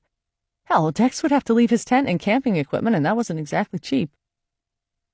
When I was done, I brought the bag out of the tent and did a quick inspection of Dex's wounds to make sure he wasn't cheating himself. "I much prefer it when you're the nurse," he said, wiggling one brow as I made him lift up his shirt. I did my best to ignore him. His self-bandaging job looked fine, and he still had a lot of bandages and adhesive tape left over in the kit for the Zodiac repair job.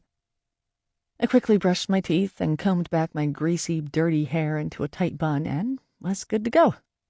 The old Perry would have been wincing at being makeup-free around a guy, but if this weekend taught me anything, it was that vanity was no longer ruling my life, and that raccoons were evil.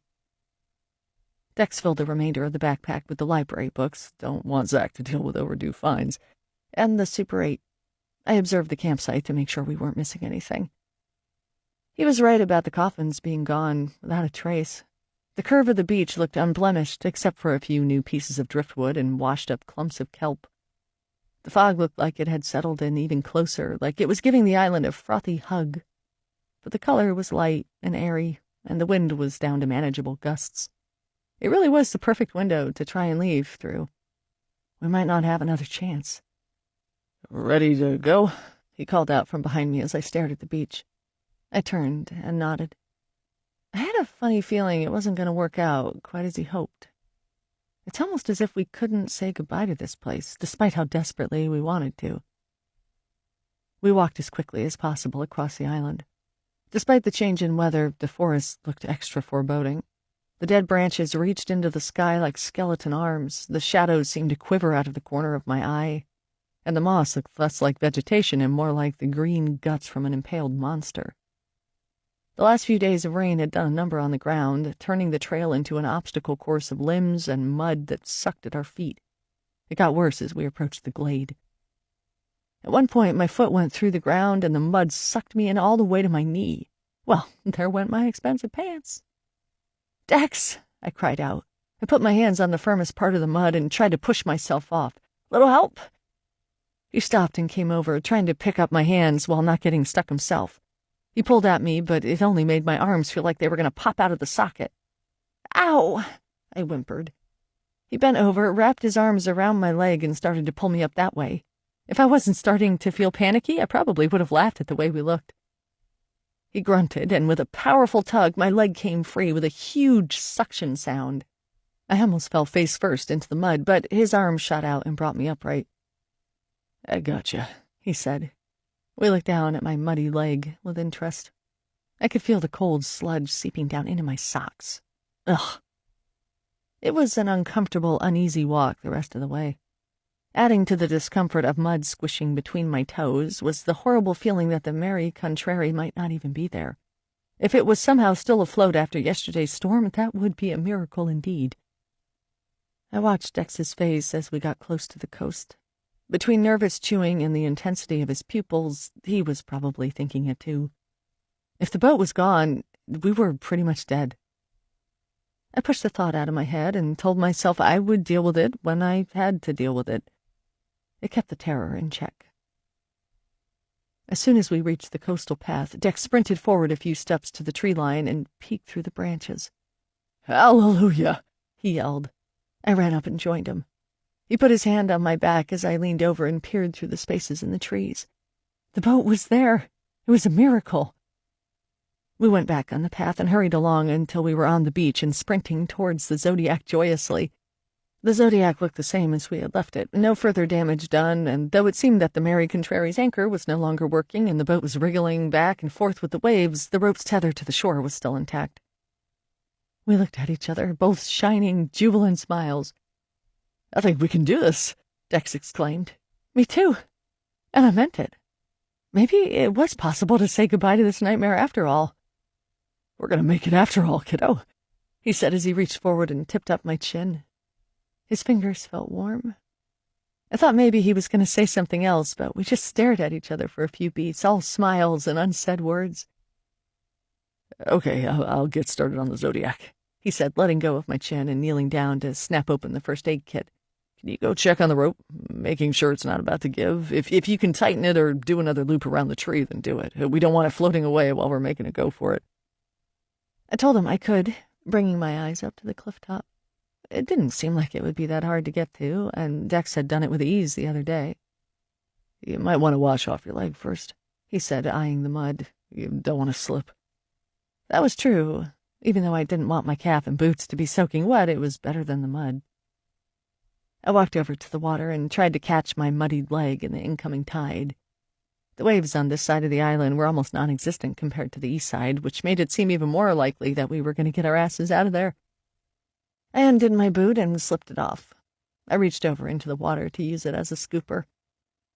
As I did so, I saw the reflection of a tall, menacing form standing over me from behind. I gasped and spun around, almost losing my balance in the numbing surf. There was no one there. Dex was busy emptying out the kit and wasn't even paying attention to me. I looked back at the water and cautiously dipped in my boot. I carefully sloshed the water around, making sure the mud was coming out before I splashed some of the water on my leg. It was as cold as anything. I hoped when we launched the Zodiac we would reach the boat quickly, because being in the water for more than 5 minutes meant certain hypothermia. It was amazing I didn't catch anything the other day, and I was only in the water for a minute tops. I scooped up water once more and was about to re-douse myself when I saw the reflection again. My lungs seized in fright, but I didn't turn around and I didn't make a noise. I slowly splashed the icy ocean on my calf while keeping my eyes focused on the reflection. Because of the waves, I couldn't see it clearly, but it was the same person I had seen briefly in the forest. Blonde beard, large frame, black jacket, and white shirt. He raised his arms behind me and had a piece of roped rope spun tightly between his hands. I screamed and whirled around, expecting for the rope to come down around me, but just as it happened before, there was no one there. Now I had Dex's attention, and he was looking at me quizzically. "Cold water?" he asked, though from his tone I knew he thought it was more than that. "Sure is," I squeaked out. I pulled myself away from the water and sat back on the pebbles, quickly jamming my cold boot back on. My foot was sufficiently frozen now, but I just had to deal with it. I tied the laces up as fast as my cold fingers would allow and got back to my feet. Dex was still staring at me. "How's it coming?" I asked, trying to sound breezy. He frowned. "It's coming. You better go check on the rope." I smiled in response and started sprinting down the beach towards the cliff. I felt like we were running out of time, and seeing that man's reflection in the water just added to that feeling. The cliff wasn't as challenging as it looked from far away. It wasn't that steep and was a gradual climb, save for a few places where I had to haul myself up onto the rocks and boulders. It didn't take long for me to get to the top, where the yellow rope was clinging onto the arbutus tree for dear life, and the tree in turn was clinging onto the soil. I looked down at the view, the spread of beach beneath me, Dex busy patching up the half-deflated Zodiac, the boat attached to the land only through a single twisting rope. The backdrop of the scene was the fathomless fog that seemed to lick at the sides of the boat from time to time. I inspected the rope along its length and the way it was wrapped around the tree. Dex had done an amazing job the first time around because I couldn't see a single weak point or fraying anywhere. As long as the whole tree didn't give way, I think we were going to be okay. "You've seen him." I jumped, my heart almost coming out of my throat, and looked behind me. There was a strange, murky shimmer in the air, and Mary stood between the view of Dex and the beach, hands on her hips, looking strangely authoritative despite her wispy figure. It gave me the creeps. It always should have given me the creeps, but now that we were so close to leaving, I wanted to forget about Mary and everything else.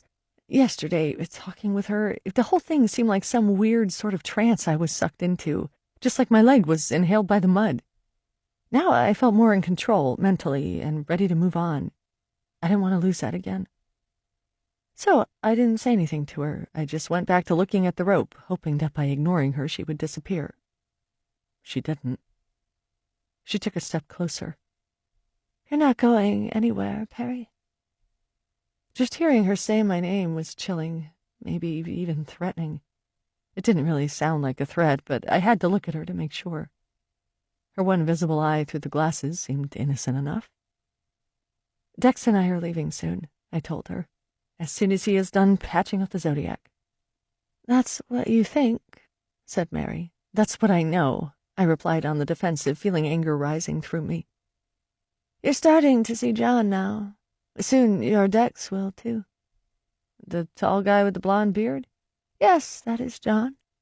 The lepers will be next. Then Dex will believe you. But, alas, it will be too late." "How do you know all this?" I asked, not sure of wanting to believe her myself. She pursed her cracked lips and thought that over. I know things. I've been here a long time. This is how it always works." "Always works? There were others like us?" I didn't want to think about that. It was too much of a mindfuck. "Well, I don't see anyone else here. Who is going to stop me, you?" I said, taking a step toward her. With her tiny, frail body, I knew I could hurt her easily. But then again, she was already dead, so really what harm could I do? Mary laughed. It was shrill and worrisome. "Not me. Dex will." I cocked my head and looked over her shoulder at the beach. Dex had stopped what he was doing and was kneeling on the pebbles, head turned in my direction and watching me. I wondered if he could see Mary. Why on earth would Dex stop us from leaving? "He's going to think of a reason. He may not know the reason right now, but it will come up, and you'll have to go back to the campsite." I shook my head and then stopped, suddenly self-conscious that it might be a one-way show that Dex was witnessing from far away. I decided to play devil's advocate. "All right, then, Mary, say we go back to the campsite. Then what?" "You both will become sufficiently paranoid of each other. He's going to accuse you of being ill, and you're going to accuse him of being ill. That's when John will appear. Maybe San, too. When you are both alone and at your weakest. If not them, then the rest of the lepers." "Why? What did we do to them?" My voice was becoming higher by the second. "It's about responsibility, my dear. No one has ever claimed real responsibility for what happened here. I tried to fix it, but look what happened. They turned on me. They killed me. I thought John killed you. This place killed me. There are wrongs that need to be righted, and these souls won't rest until that is done. This place is too close to the black and white world. It's the responsibility of humankind. It's a shame it got passed on to both of us. It's a shame for two 23-year-olds. We were so young." That caught me off guard. How did she know it was my birthday? What did she mean, were? I swallowed hard and tried to concentrate on something else. The sopping wet sock inside my boot, the feel of the smooth arbutus tree bark that I had one hand against, the smell of rain, even though there was no rain. "I'll be seeing you on the other side," she said with a quick smile that slid easily over her missing teeth. "One more time. I'll have something you'll want to know." Not if I can help it, I thought. She looked down at her dress, tugged at the skirt of it, straightening out her bodice, and walked timidly into the trees that led up the rest of the cliff, as if she was strolling off to church. I had no urge to stop her. I did have the urge to get the hell out of there as quickly as possible.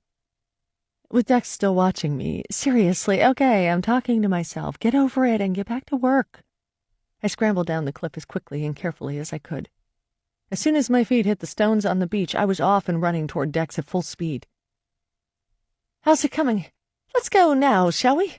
I yelled, coming to a stop in front of him, pebbles skidding everywhere. He blinked hard a few times. He had been in the middle of removing the engine from the back. The tear on the left pontoon had been patched up, and a million bandage wrappers littered the bottom of the Zodiac. His lips formed to make words, but nothing came out. "What? You need help?" I asked, and bent over in front of the engine, working the vise back and forth, loosening it. As I did so, I kept my head down and said, "Yeah, I was talking to Mary. Not myself, though I can tell you still don't believe me." With a few yanks, the engine came loose, and Dex was there, helping me lift it off the back of the boat and onto the beach. "That's fine. Thanks," he said monotonously. I eyed him quickly. I could see he was having a battle in his head of what to think and what to say. Obviously, he didn't see Mary. It didn't matter. We could deal with my apparent psychosis later. "Are you ready?" I straightened up and tried to get the urgency across. "Yeah, I think so," he said.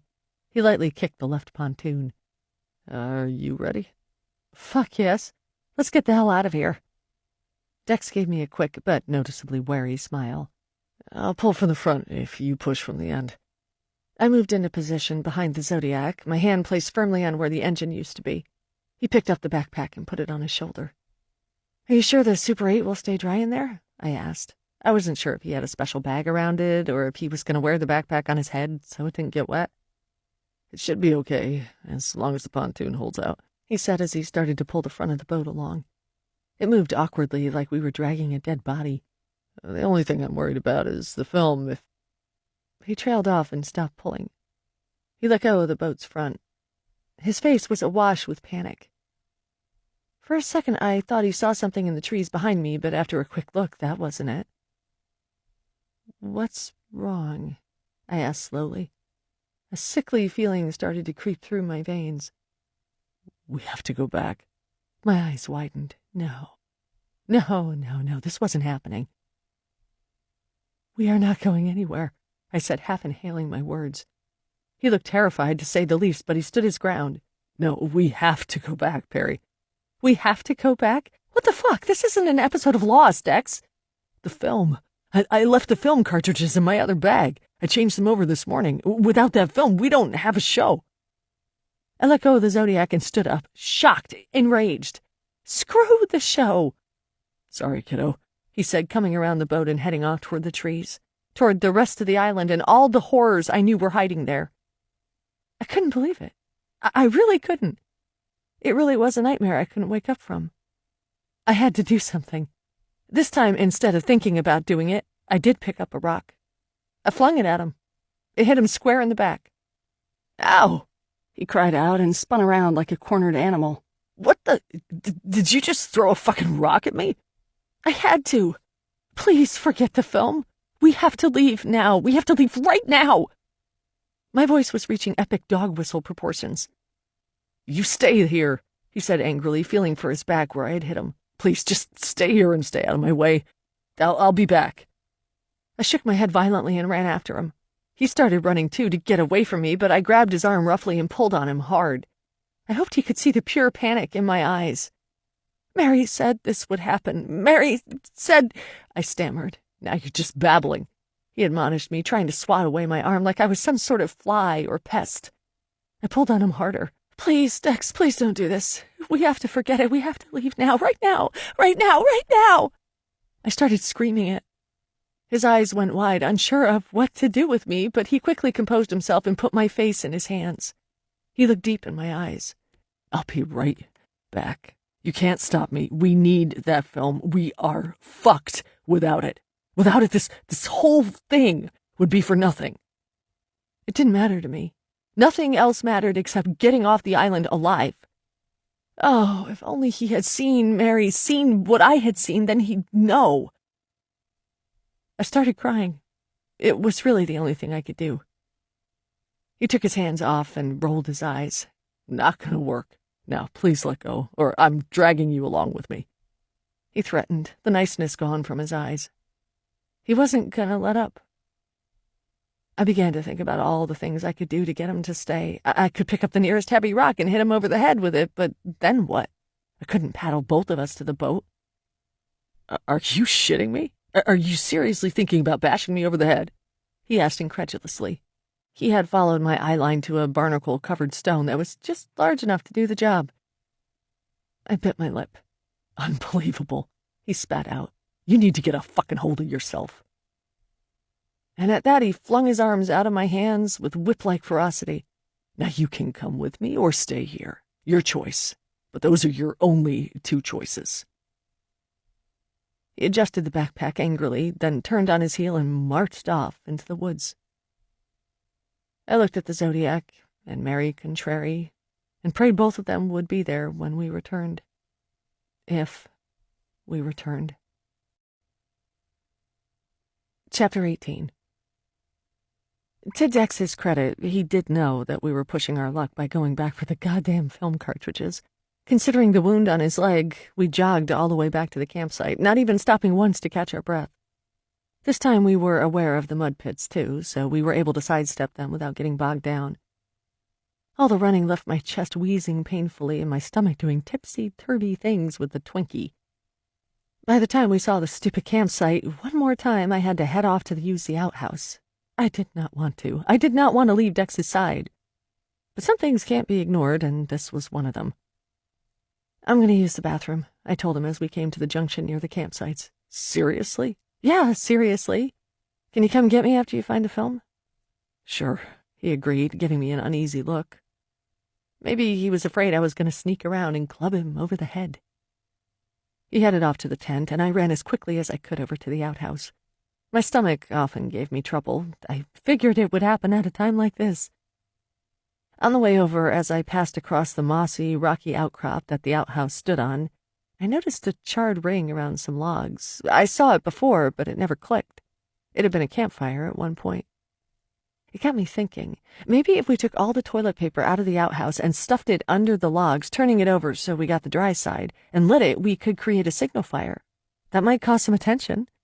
Not that anyone would see it through the fog, but you never know.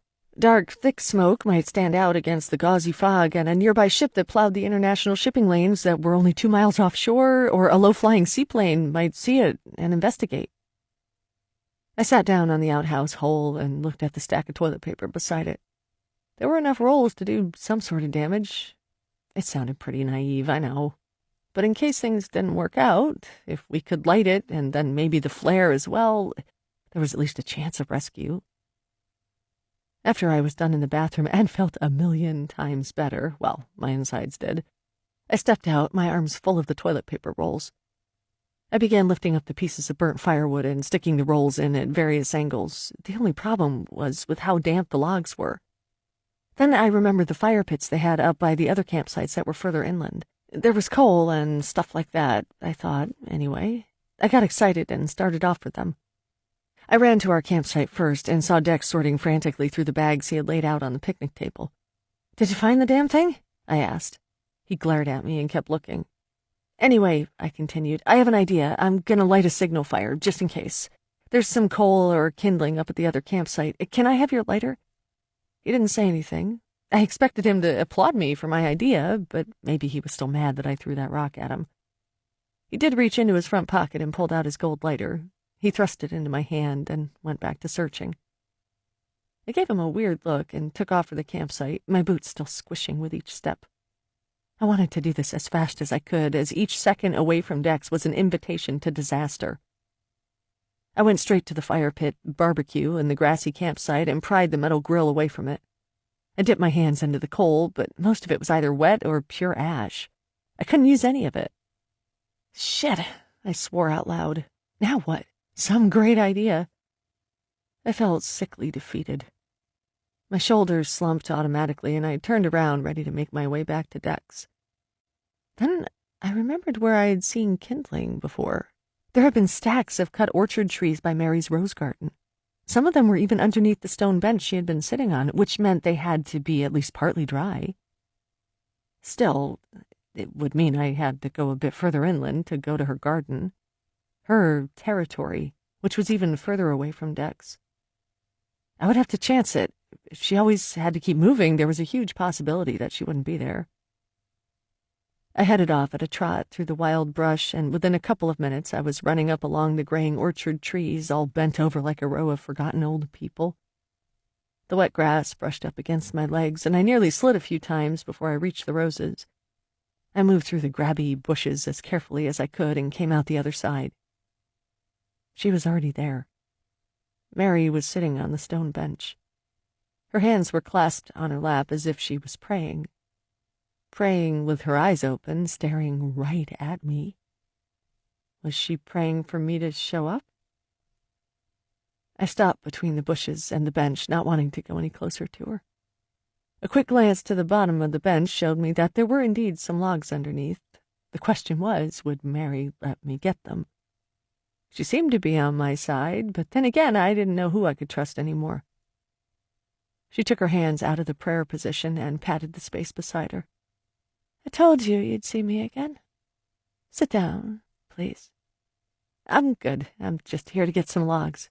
"Ah, a signal fire. No ships would stop for us. Why would they stop for you?"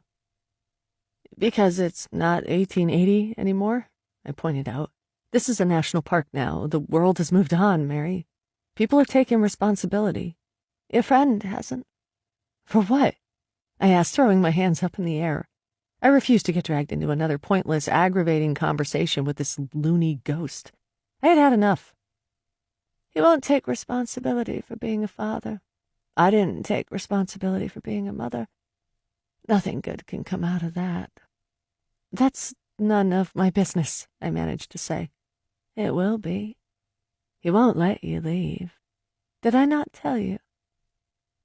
I chewed on my lip, trying to take in proper breaths through my nose. If I shoved Mary off the bench and grabbed the logs, could she do anything to stop me? "He's hiding so much from you. Always will. He refuses to take responsibility for his actions and instead blames everything on you." "Blames things on me?" I was taking the bait. I couldn't help it. "Why do you think he is so afraid to believe you? He thinks he'll go down that path again. Part of him is jealous because you are seeing things he is not, and part of him thinks if he did see the same things, that they'd put him away again. I'm sorry, what? I asked, my heart stopping cold. Put him away again? She was talking about Dex, right? Put him away where? He was in a mental institution for 2 years, Mary said, her eyes gleaming, obviously taking some sick pleasure in telling me that. I went numb inside. I shook my head. I don't think so. It is true. You can ask him. It may push him over the edge again, though, to know that you know. One of his deepest, darkest secrets. Just one of them, but it's enough. I couldn't breathe. My hands flew up to my hoodie, and I frantically tried to loosen the cord at the top, feeling like it was choking me. How do you possibly know this? I told you, I just know. I don't know how. I stopped asking the Lord. He's stopped listening. We are both accustomed to this by now. She rolled her eyes back, looking up to the heavens. Abruptly, she brought her head back to me, eyes focused on me like a hawk. She removed her glasses and put them on the top of her hair. I could see now that she was slightly cross-eyed, at least the other eye was. It pulsated strangely. You need to dispose of him before he harms you. Dispose? You need to kill him. I laughed. It was nervous, raw, and frightened. My mind was having too much trouble comprehending any of this. All I needed was the logs. That is why I was there. I needed to start a fire. Start a fire, get help, and go back to the Zodiac with Dex. Dex and his stupid film that he couldn't even find. How convenient. Maybe there was no film. Maybe he was going to try to stop me from starting the fire. You know you can, she said, her tongue sneaking out of her mouth for a second like a curious snake. My lip curled in response. I can't kill Dex. I don't want to kill him. This is ridiculous. I mean, I love him, I said truthfully, realizing how absurd that string of sentences was. A twinge of sympathy passed through Mary's face. I know you do. Son loved me. John did too, in his own way. Yet they killed me. And Maddie, I loved her. You won't believe it, but I really did. But I still killed her. You did? I had to. It was too much. I couldn't handle the responsibility. I had to look after the lepers, the real victims. I had to look after myself. And they loved her too much. I drowned her in the water, right over there. She pointed in the direction of the cove, north of the outhouse. She did it so casually I wasn't sure whether to believe her. But the strange menace behind her eyes, it said something else. Each time her left eye twitched, it was like the beep of a ticking time bomb. When San found out, he got the rest of them to come after me. I didn't think they could. The poor souls were walking around on rotted limbs. But they hunted me down like hounds through the forest. John caught me first. They put me in the coffin with Maddie's body and pushed me out to sea. That's where we rotted together with rats in the coffin. I was speechless, paralyzed with fear, wrought with disbelief. How could she kill her own daughter? I felt a passing sense of guilt for my own misdoings in the past, but this wasn't the same at all. This wasn't an abortion, I told myself. This was a 3-year-old helpless child. She drowned her own kid. She deserved the death she got. Mary knew what I was thinking. The twitchy eye got worse. Her hands started to ring nervously against each other, the movements growing rougher and more vigorous with time. Her skin started to stretch underneath her fingers as they pressed and rubbed against each other until it was too much. Something had to give. And it did. She pushed so hard her index finger came right off and fell to the ground like a discarded twig. Not again, I thought absently, growing numb to the horror. I had to get out of there. I tried to move, to look away, but even without ropes holding me in place, it was hard to escape the sight. Her fingers all began to spring off their joints. The sound was like popping champagne bottles, and they plopped to the ground in a small, bloody heap. Kindling made of body parts. Her eyes watched me, blank and in another world.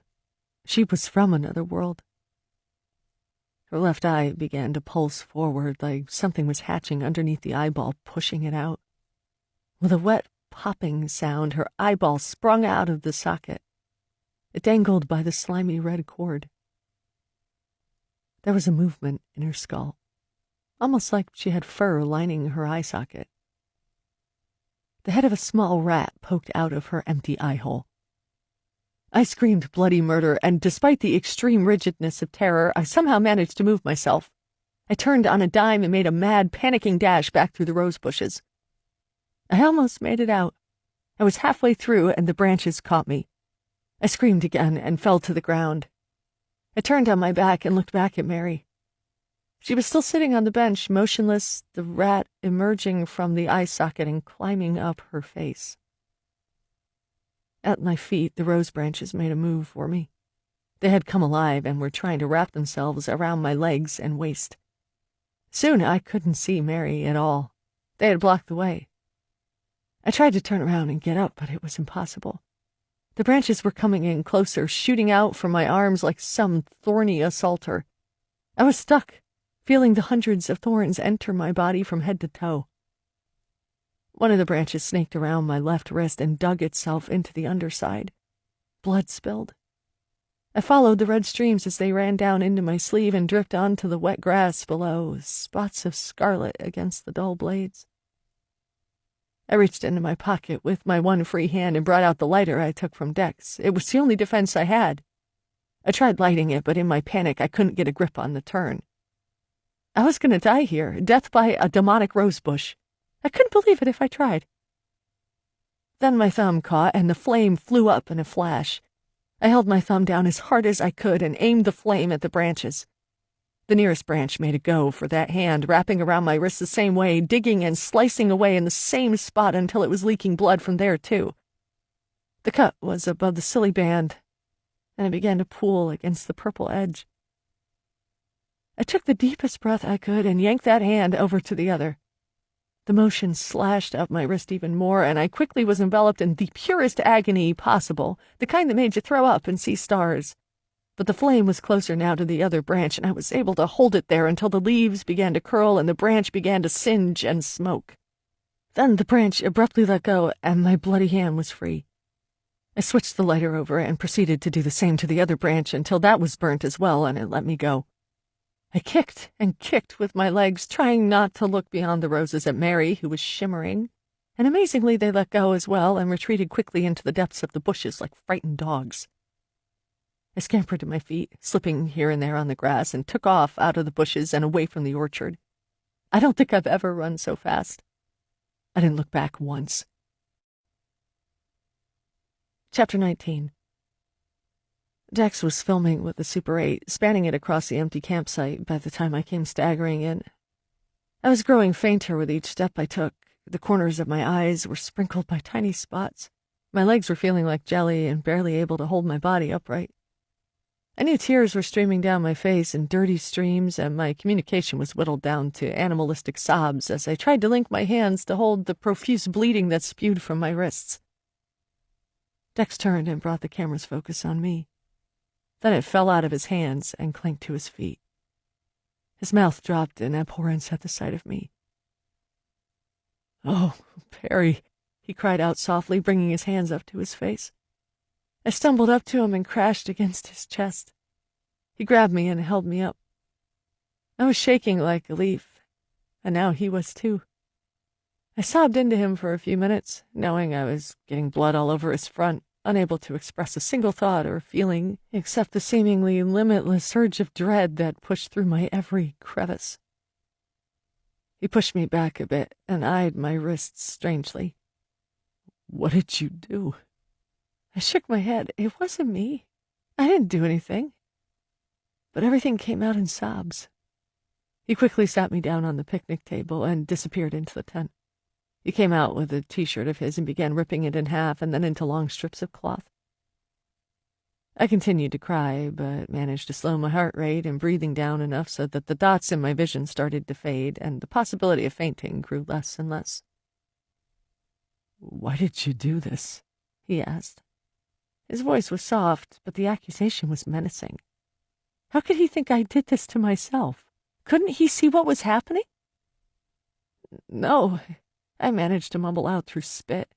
"It wasn't me. It was the bushes, the rose bushes." He shook his head angrily. I sounded like a loon. "Really?" I cried. "It was the bushes. It was Mary." "There is no Mary!" he screamed at me, a vein sticking out on his wrought forehead. His ferocity sucked the tears back into my face. "Dex," I began, feeling the shakes coming over me again, tremors of frustration, shivers of fear. "You're crazy. You know that. You've lost it," he said, taking one of my forearms in his hand and wrapping the cloth around my wrist as tightly as possible. Indignation sparked inside of my chest, threatening to come up in a furious pile of word vomit. "I'm not crazy," I said as steadily as I could, looking him in the eye, begging for him to see the truth. "Mary is real. She was up by her rose garden. He raised his hand briefly. "I don't want to hear it anymore. What you're doing now, Perry, is you're hurting me as well as yourself. You're 23 years old now. You're too old to do this kind of shit anymore. You need to just stop and think. I don't know if this is a cry for help or what the fuck, but whatever it is, you need to stop it right now and think about me. This isn't fair." Now it was time for my jaw to drop. "I swear I didn't do this to myself." My voice choked with disbelief at what I was hearing. He tightened the cloth around my wrist and fastened it with a bunch of tiny knots. "You need help, Perry, more help than I can give right now. You aren't well." That did it. Word vomit was coming up. "You," I sneered. "You're the one who needs help. You're in a fucking mental institution. When the fuck were you going to fill me in on that, huh?" He looked like I had just struck him across the face with a plank of wood. His face lost all color. His eyes sank into his head like frightened shadows. I had hit his soft spot. Mary was right, after all.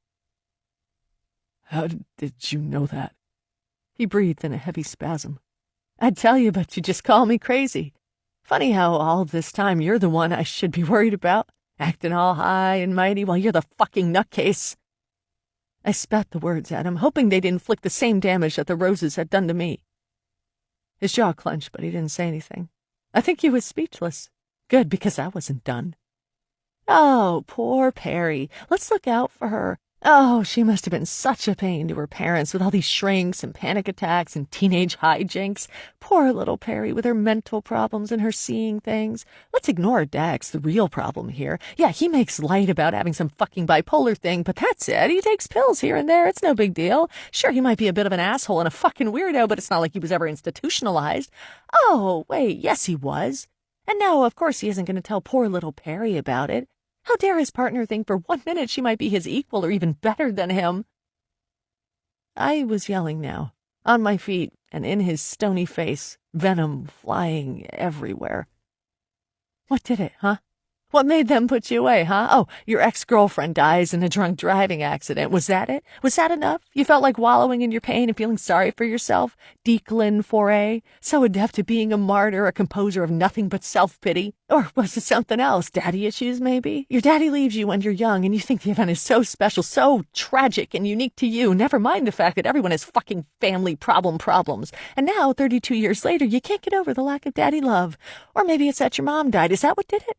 Fuck, now that you have a baby on the way, they better start making room for you in your padded cell again." I had gone too far. I knew it. I was panting from the viciousness of my words, watching his face sink, his breath sucked in one sharp inhale. First, hurt appeared in his brow like I had slapped him with it, but he nursed it for a split second before his eyes turned into the most vile orbs of pure hatred I had ever seen. He loathed me.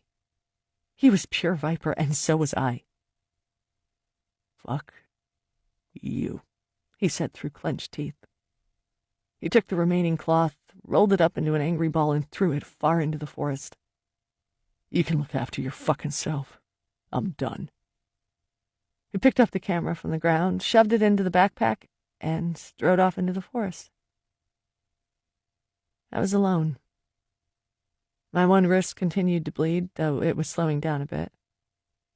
I struggled to catch my breath, then watched the beads of blood roll back and forth, depending on what way I turned my arm. A lot of the blood was starting to clot in sticky black balls. I don't know how long I stared at my wrist and my arm. It was much easier to think about than it was to think about what had just happened. What I had just said. I had just ripped Dex's heart and pride out of his body and stomped on it. It felt shamefully good at the time, the way the words just flew out of me like volcanic fire, wanting nothing more than to burn him with them, burn him slowly so he could feel all of it. Now, I just felt ashamed. I had hurt the man I loved in the most poignant way possible. There was no way we could recover from that. Even though he was partially guilty, I had a feeling that this wound was impossible to blot. Don't forget, he thinks you're the crazy one, I thought to myself in an effort to cover up the remorse that was taking over. I didn't want to feel guilty about this. I needed to remember that he wasn't innocent. Even though he should know better, he would rather think I was crazy than think I could actually be seeing ghosts. That said a lot about how he felt about me. I let out a long, shaky breath and tried to get my bearings. Regardless of what happened, I still needed to cover up my other wrist. I walked unsteadily through the salal bushes to where the strips of shirt had fallen like oversized confetti. Even vegetation was scary now. I picked up a strip and quickly wound it around my wrist as tight as I could without cutting off the circulation. I really was going to have to start getting ghost hunters insurance or something like that. If I was even going to be a ghost hunter after everything that had happened, I wouldn't be surprised if Dex decided he didn't want to work with me anymore. Hell, I didn't even know if by the time I showed up at the other beach the boat would even be there. If he sailed away without me, it would be tantamount to homicide. But that look in his eyes had been murderous. I'd just have to hope for the best. And I'd have to act on it soon. The longer I was here alone, the more vulnerable I was. I finished tying up the wound and threw the rest of the cloth back into the trees. As soon as I did so, a familiar scraping sound came from behind me. I slowly turned around to see, but there was nothing there except for the picnic table, our cooking gear, and the tent. The scraping sound again. Pebbles on the beach. The sound that the coffins had made the night before. I didn't want to look, but I knew I had to. I gingerly crept to the edge of the tent and poked my head around the side of it.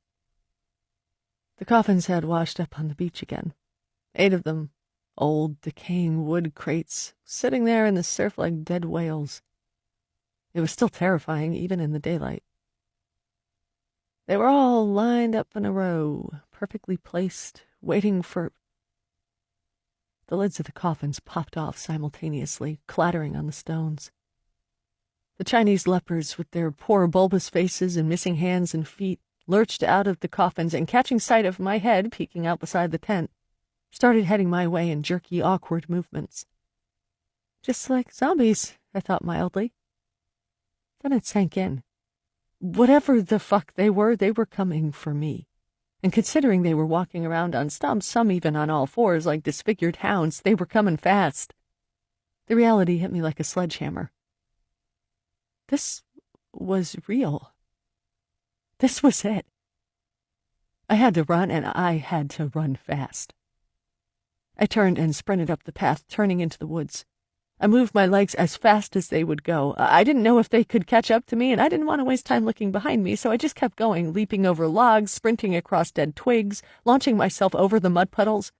The only advantage I had was that I had walked across this stupid godforsaken path so many times it was like I knew it like the back of my hand, knew each turn and twist and obstacle that was waiting to trip me up. Then again, this island was their home. My knowledge was nothing compared to theirs.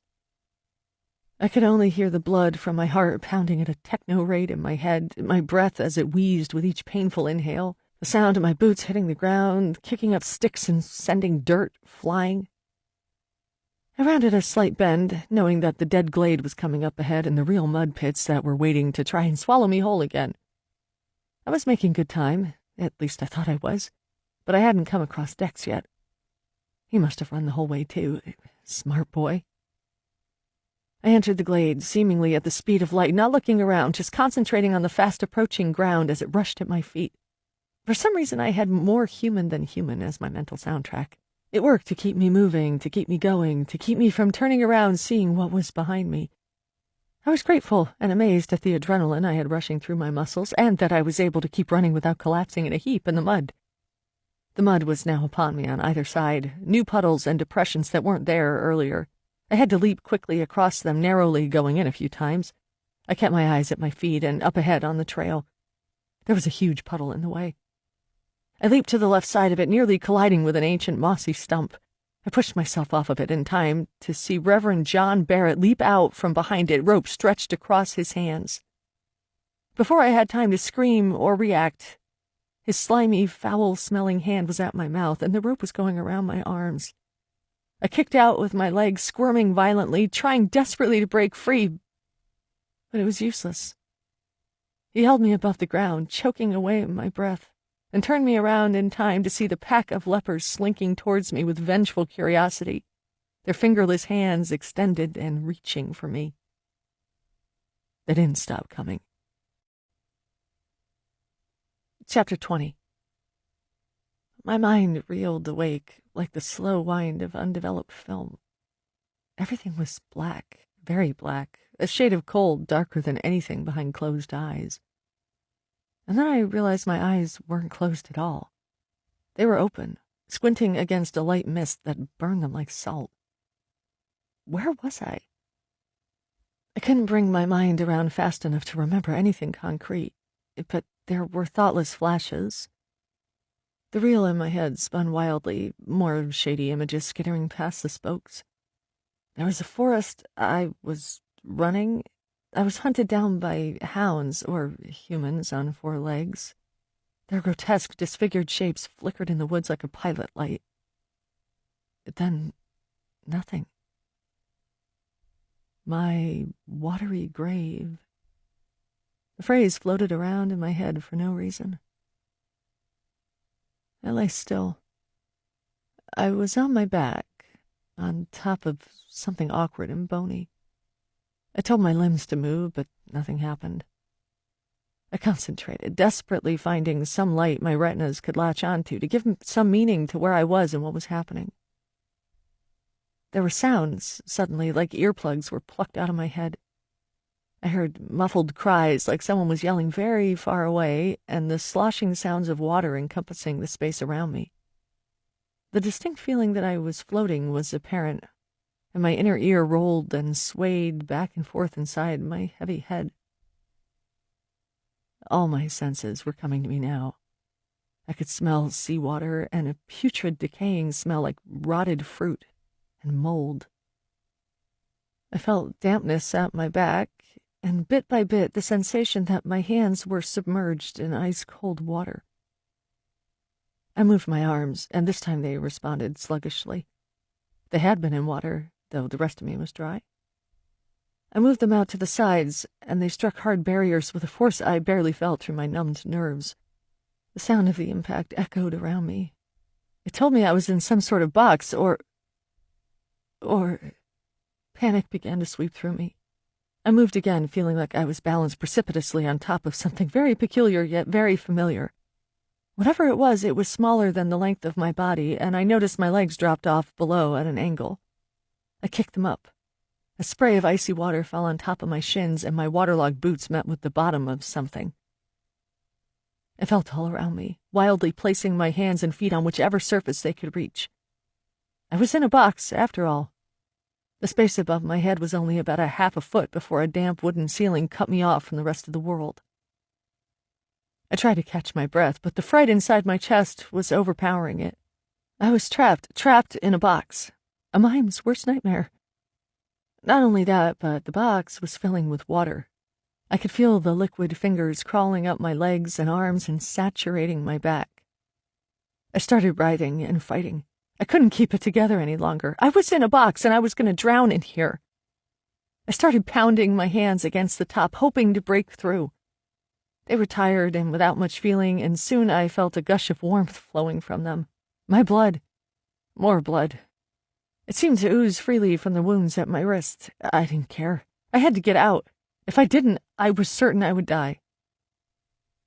The water came faster now, and it wasn't long before I was floating slightly above whatever had been below me.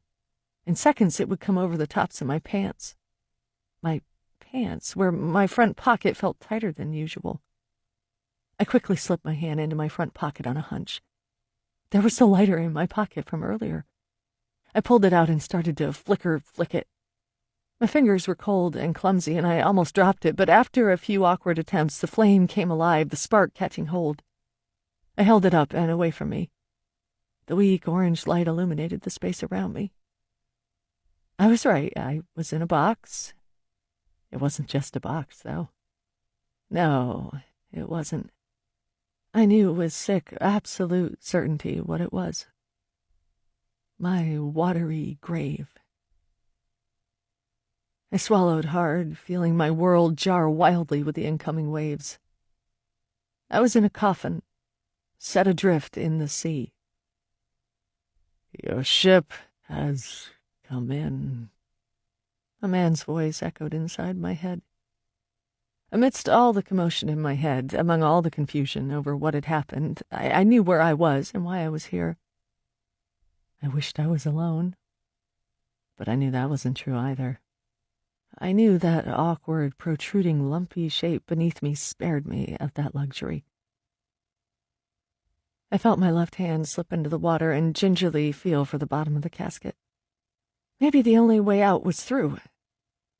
It met with the ragged wood bottom and felt around. I was careful to avoid what was directly beneath me. The water was up to my chest now, heaving and wet. I was running out of time, and fast. I placed my hand on the bottom and tried to stabilize one part of me while I prepared to kick out with my legs, hoping that the splintery walls would give way. Tiny, slimy fingers made their way around my submerged wrist. I screamed, but it escaped through my lips like a wordless gasp. The fingers tightened like a tiny clamp and held my wrist down, drowning it. Something shot out from the water beside me and knocked the lighter out of my hands, enveloping the casket in darkness again. My arm was seized by another miniature grasp. It pulled it roughly down into the water. I tried to move, to yell, to fight, but the water's chill seized me like poison. I was being held down. The water was rising and almost to my face.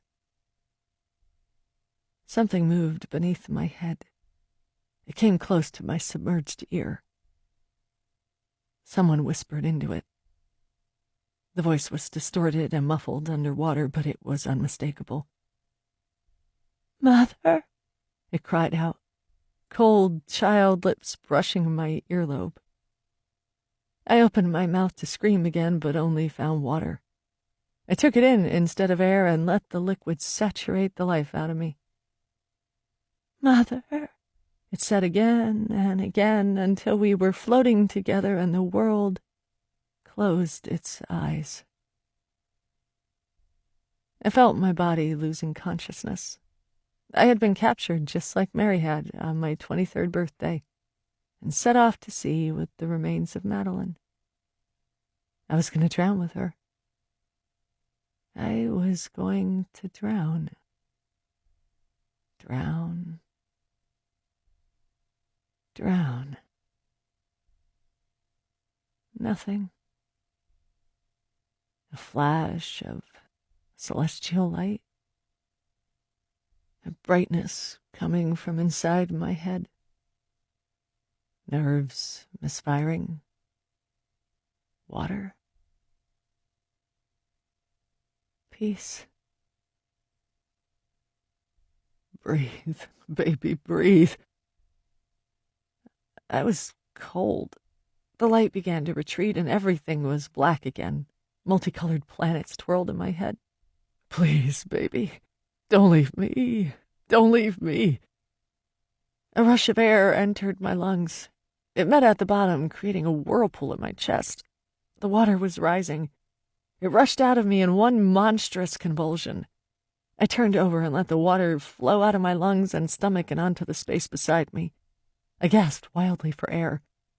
My eyes flew open to see black sky and waving treetops. I felt a hand at my face, gently resting on my cheek. After my lungs were clear enough and I felt icy air replacing them, I gingerly moved my head up and looked. Dex was kneeling over me, soaking wet from head to toe, water dripping off of his hair. He was holding one of my hands very tightly, the other hand on my face. He was smiling painfully through tears, or maybe it was just salt water. He stroked my head and brought my hand up to his chest, holding it there tightly. I thought I lost you, he croaked. I thought I lost you. It all came rushing back to me, the feelings of guilt flooding my head. I'm sorry, I said weakly. The words pushed me into a coughing fit.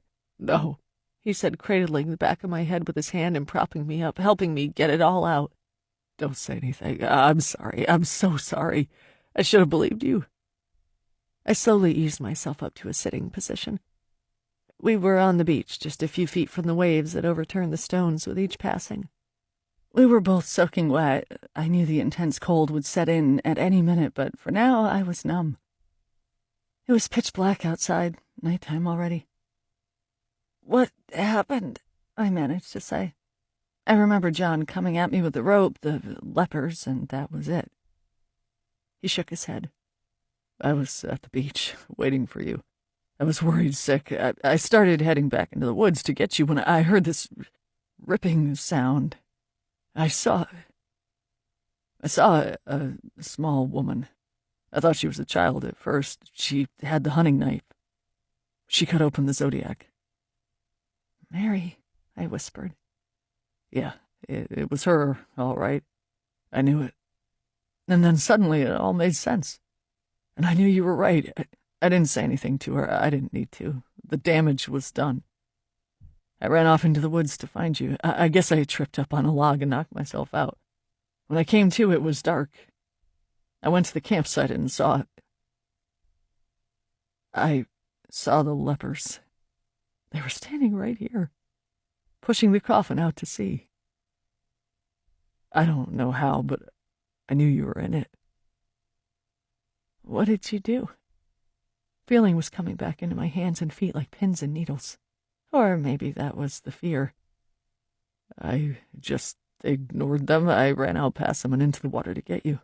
I almost couldn't. The lid was too strong and the water too deep, but something gave, and I saw you in there, blue, floating, and I really thought you were dead. He closed his eyes and took in a deep breath. But I'm not dead, Dex. You saved my life. I wished I was strong enough to properly express how I was feeling. Weak words were not enough. After everything I said to you.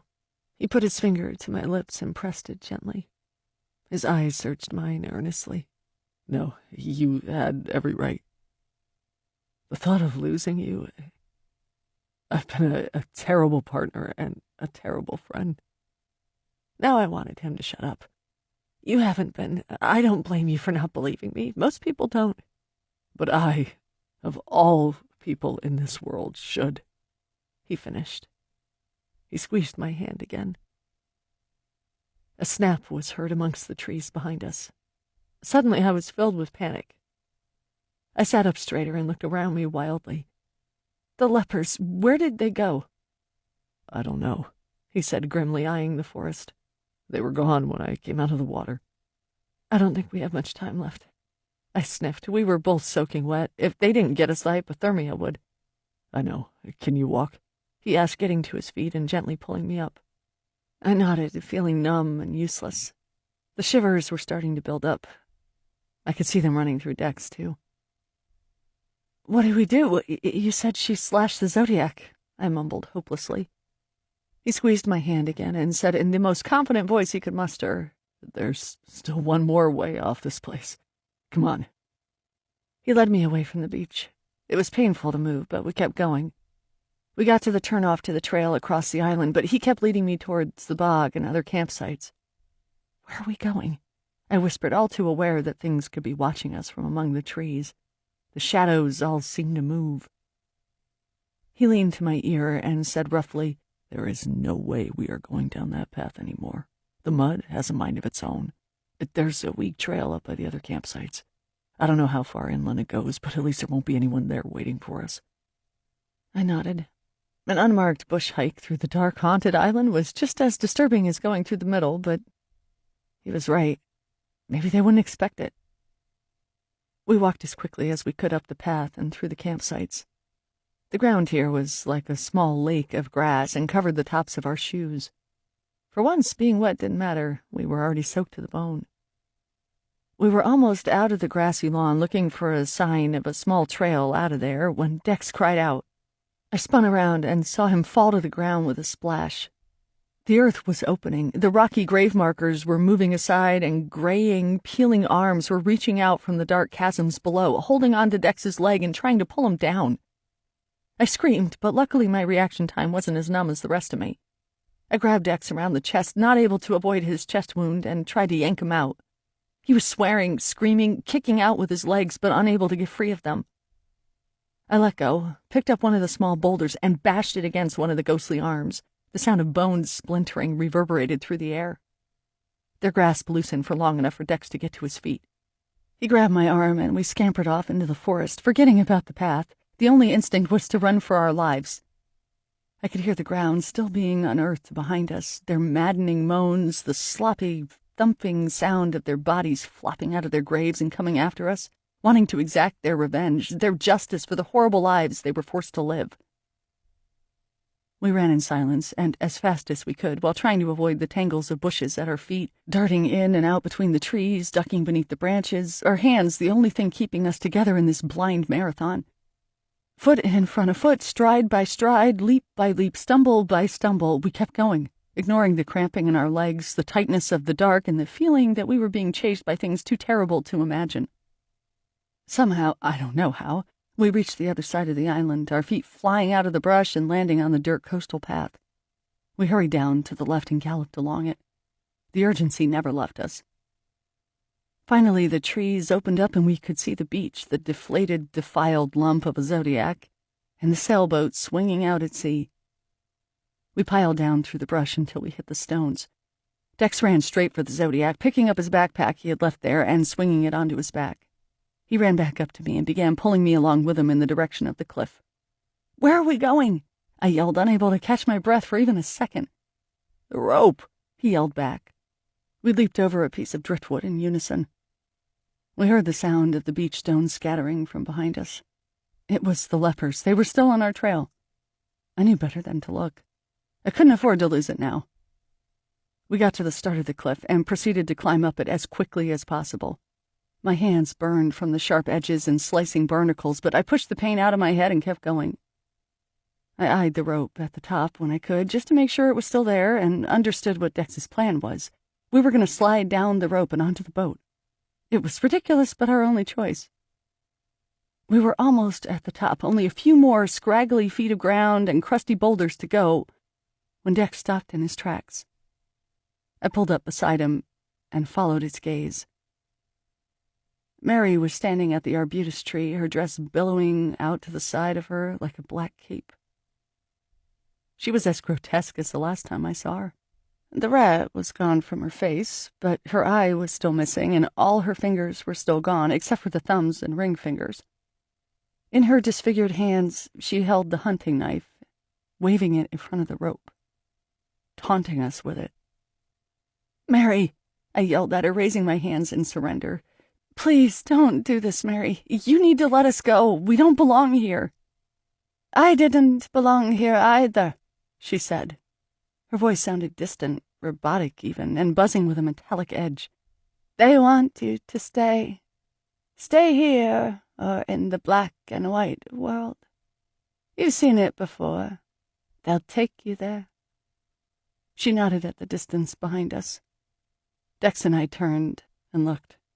The lepers were climbing up the cliff like reverse lemmings, with John marching behind them all, a mad herder. We didn't have much time before they were upon us. I looked back at Mary. She had taken a step closer to the rope and was wiping the blade up and down the yellow length of it with a scaling sound. I want you to stay, too. We are both the same, you and I. We have no one else but ourselves. That's not true, Dex said angrily. She has me.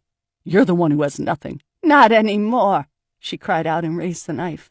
She brought it down. With the first hack, the rope frayed, twirled, began to split. Dex screamed. I had seconds to act. I remembered he had put the flare gun into his bag earlier. I could only hope it was still there, that she hadn't taken it along with the knife.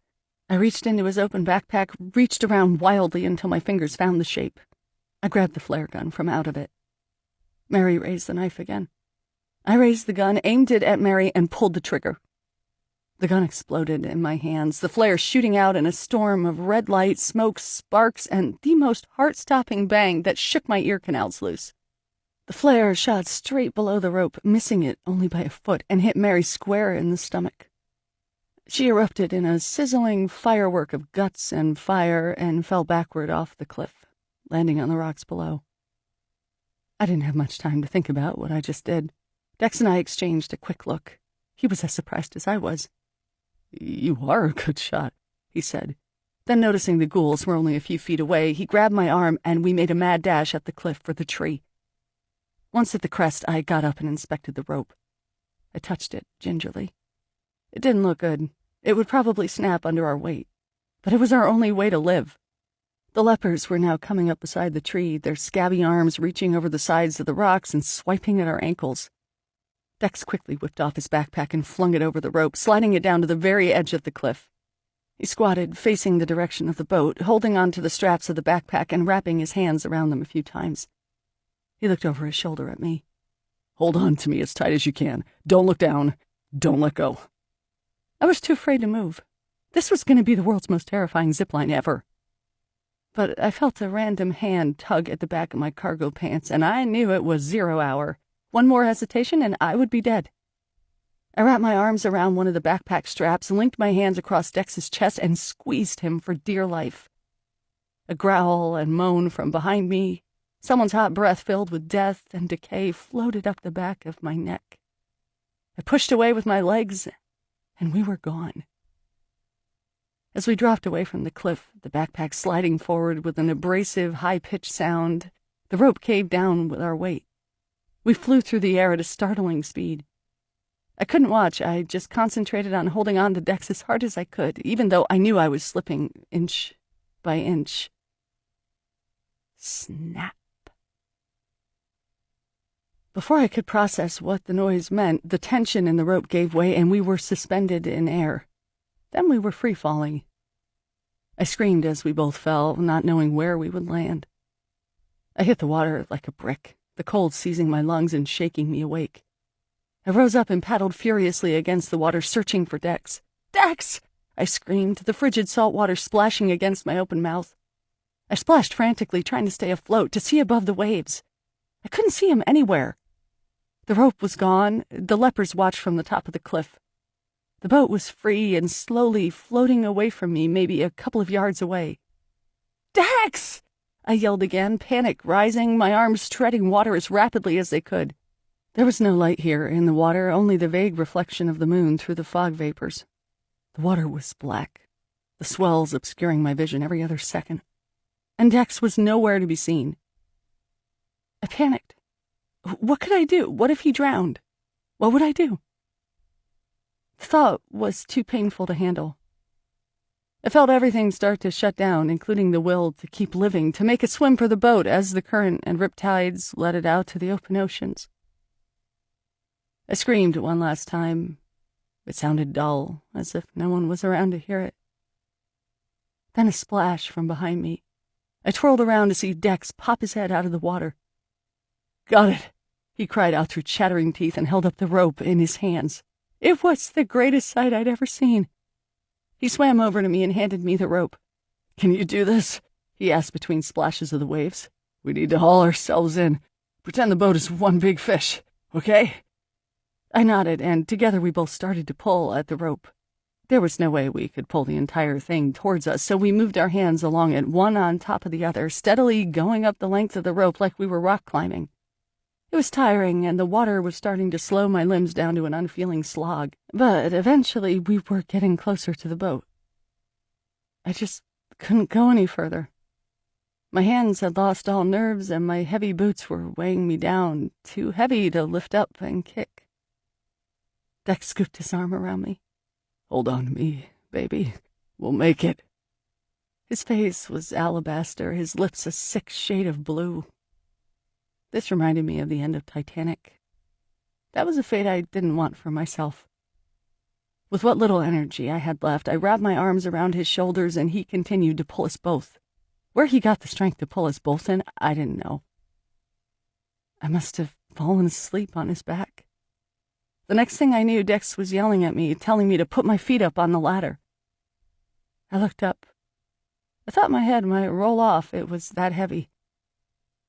We were at the back of the boat. I was face to face with the exhaust pipe. The ladder was down and right beside us in the water. Dex moved my legs over for me. I was supported even though I couldn't feel my feet. He took my hand into his shaking one and pressed it against the ladder rung.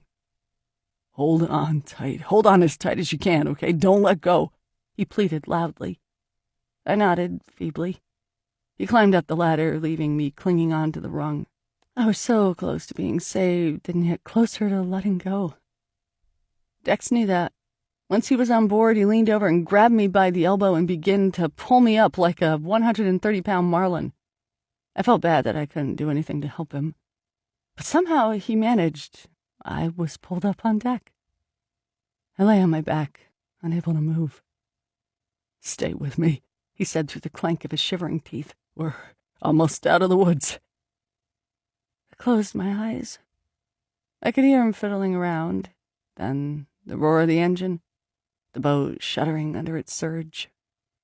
I heard Dex run across the deck and haul up the anchor from the front of the boat and then disappear below deck. He came back up, and I found myself being covered with a million blankets. He tapped me lightly on the cheek until I opened my eyes.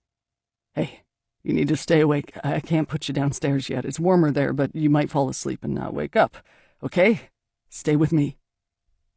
I nodded slowly. He tucked the blankets around me. He was wet, too, shivering uncontrollably. I wanted to tell him to cover himself up, but I couldn't form the words.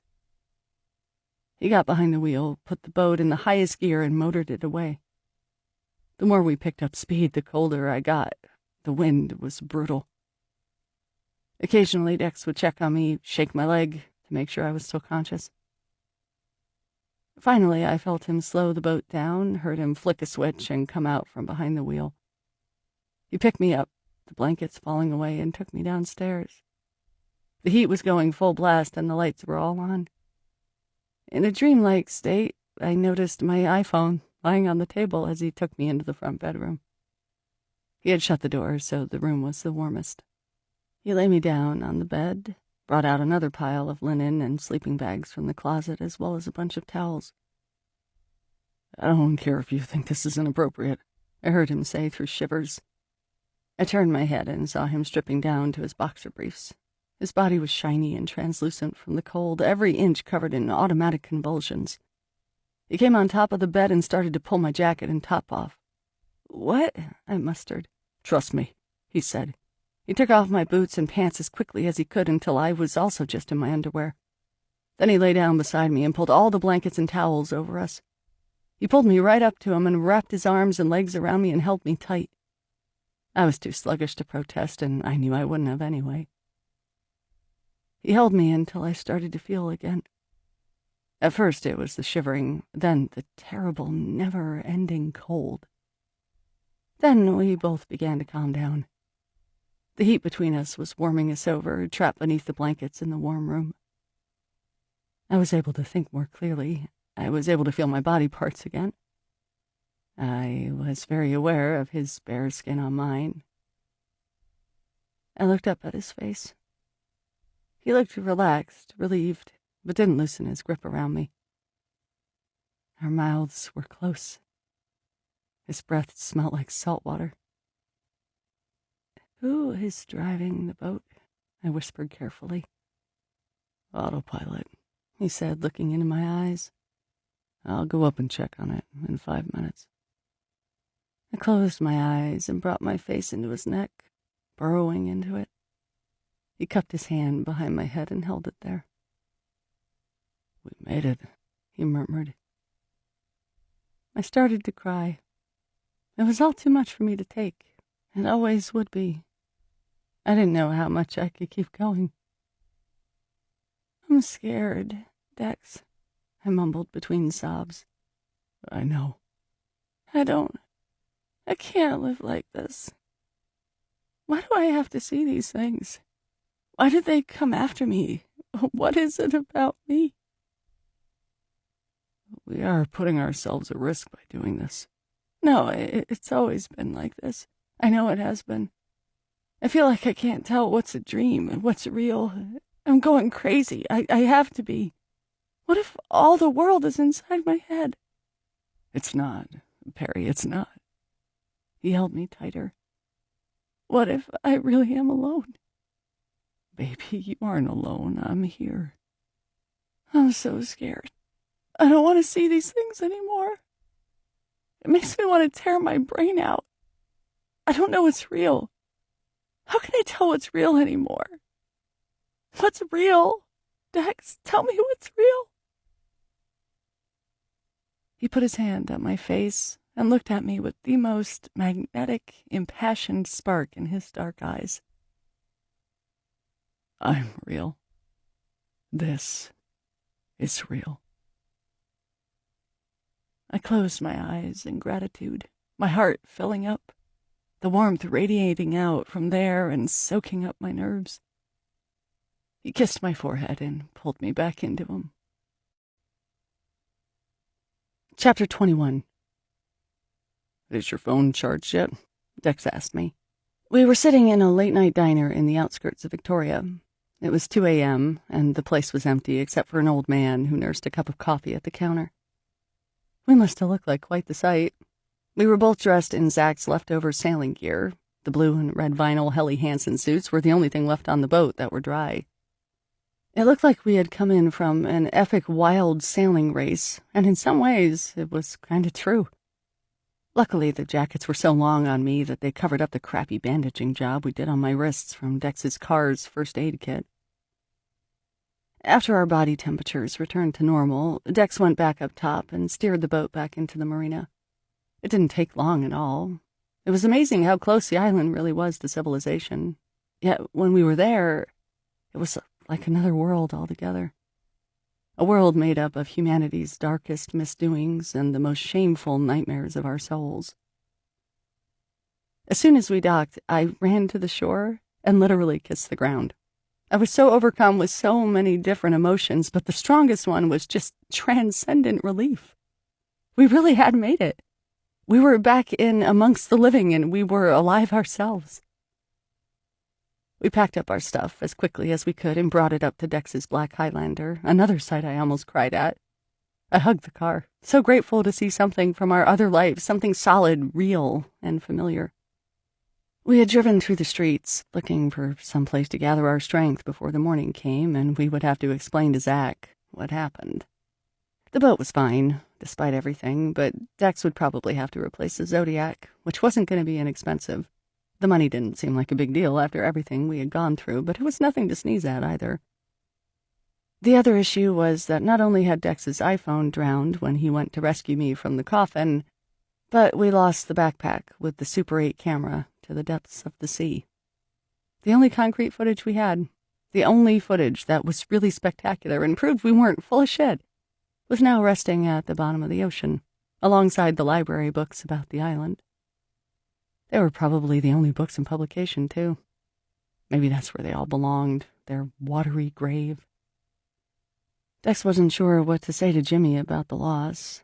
He was going to see what he could salvage from the other cameras before he brought them on the boat.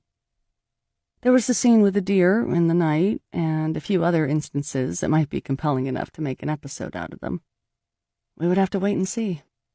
And, of course, the intro we shot, my red low-cut shirt, the setting sun over the beach. My goodness, that seemed like another lifetime. I got up from my seat and looked at the iPhone, which was charging at the wall outlet beneath the counter across from us. It was powered, and the texts coming from Ada and my family were coming in one after another. I just didn't have the energy to deal with them. I sat back down and took a sip of my hot peppermint tea. Give it a few minutes. Too many texts coming in. You should tell your parents you're alive, he said. I have a feeling they put an APB out for me. It's the facial hair, I'm telling you. I smiled, even though his beard was taking away the rapist qualities of his mustache. I'm serious, he said, and I could see that he was. They must be worried sick about you. Go call them now. It's 2 a.m. They aren't sleeping. I sighed and unplugged the phone. It had enough juice for a quick call.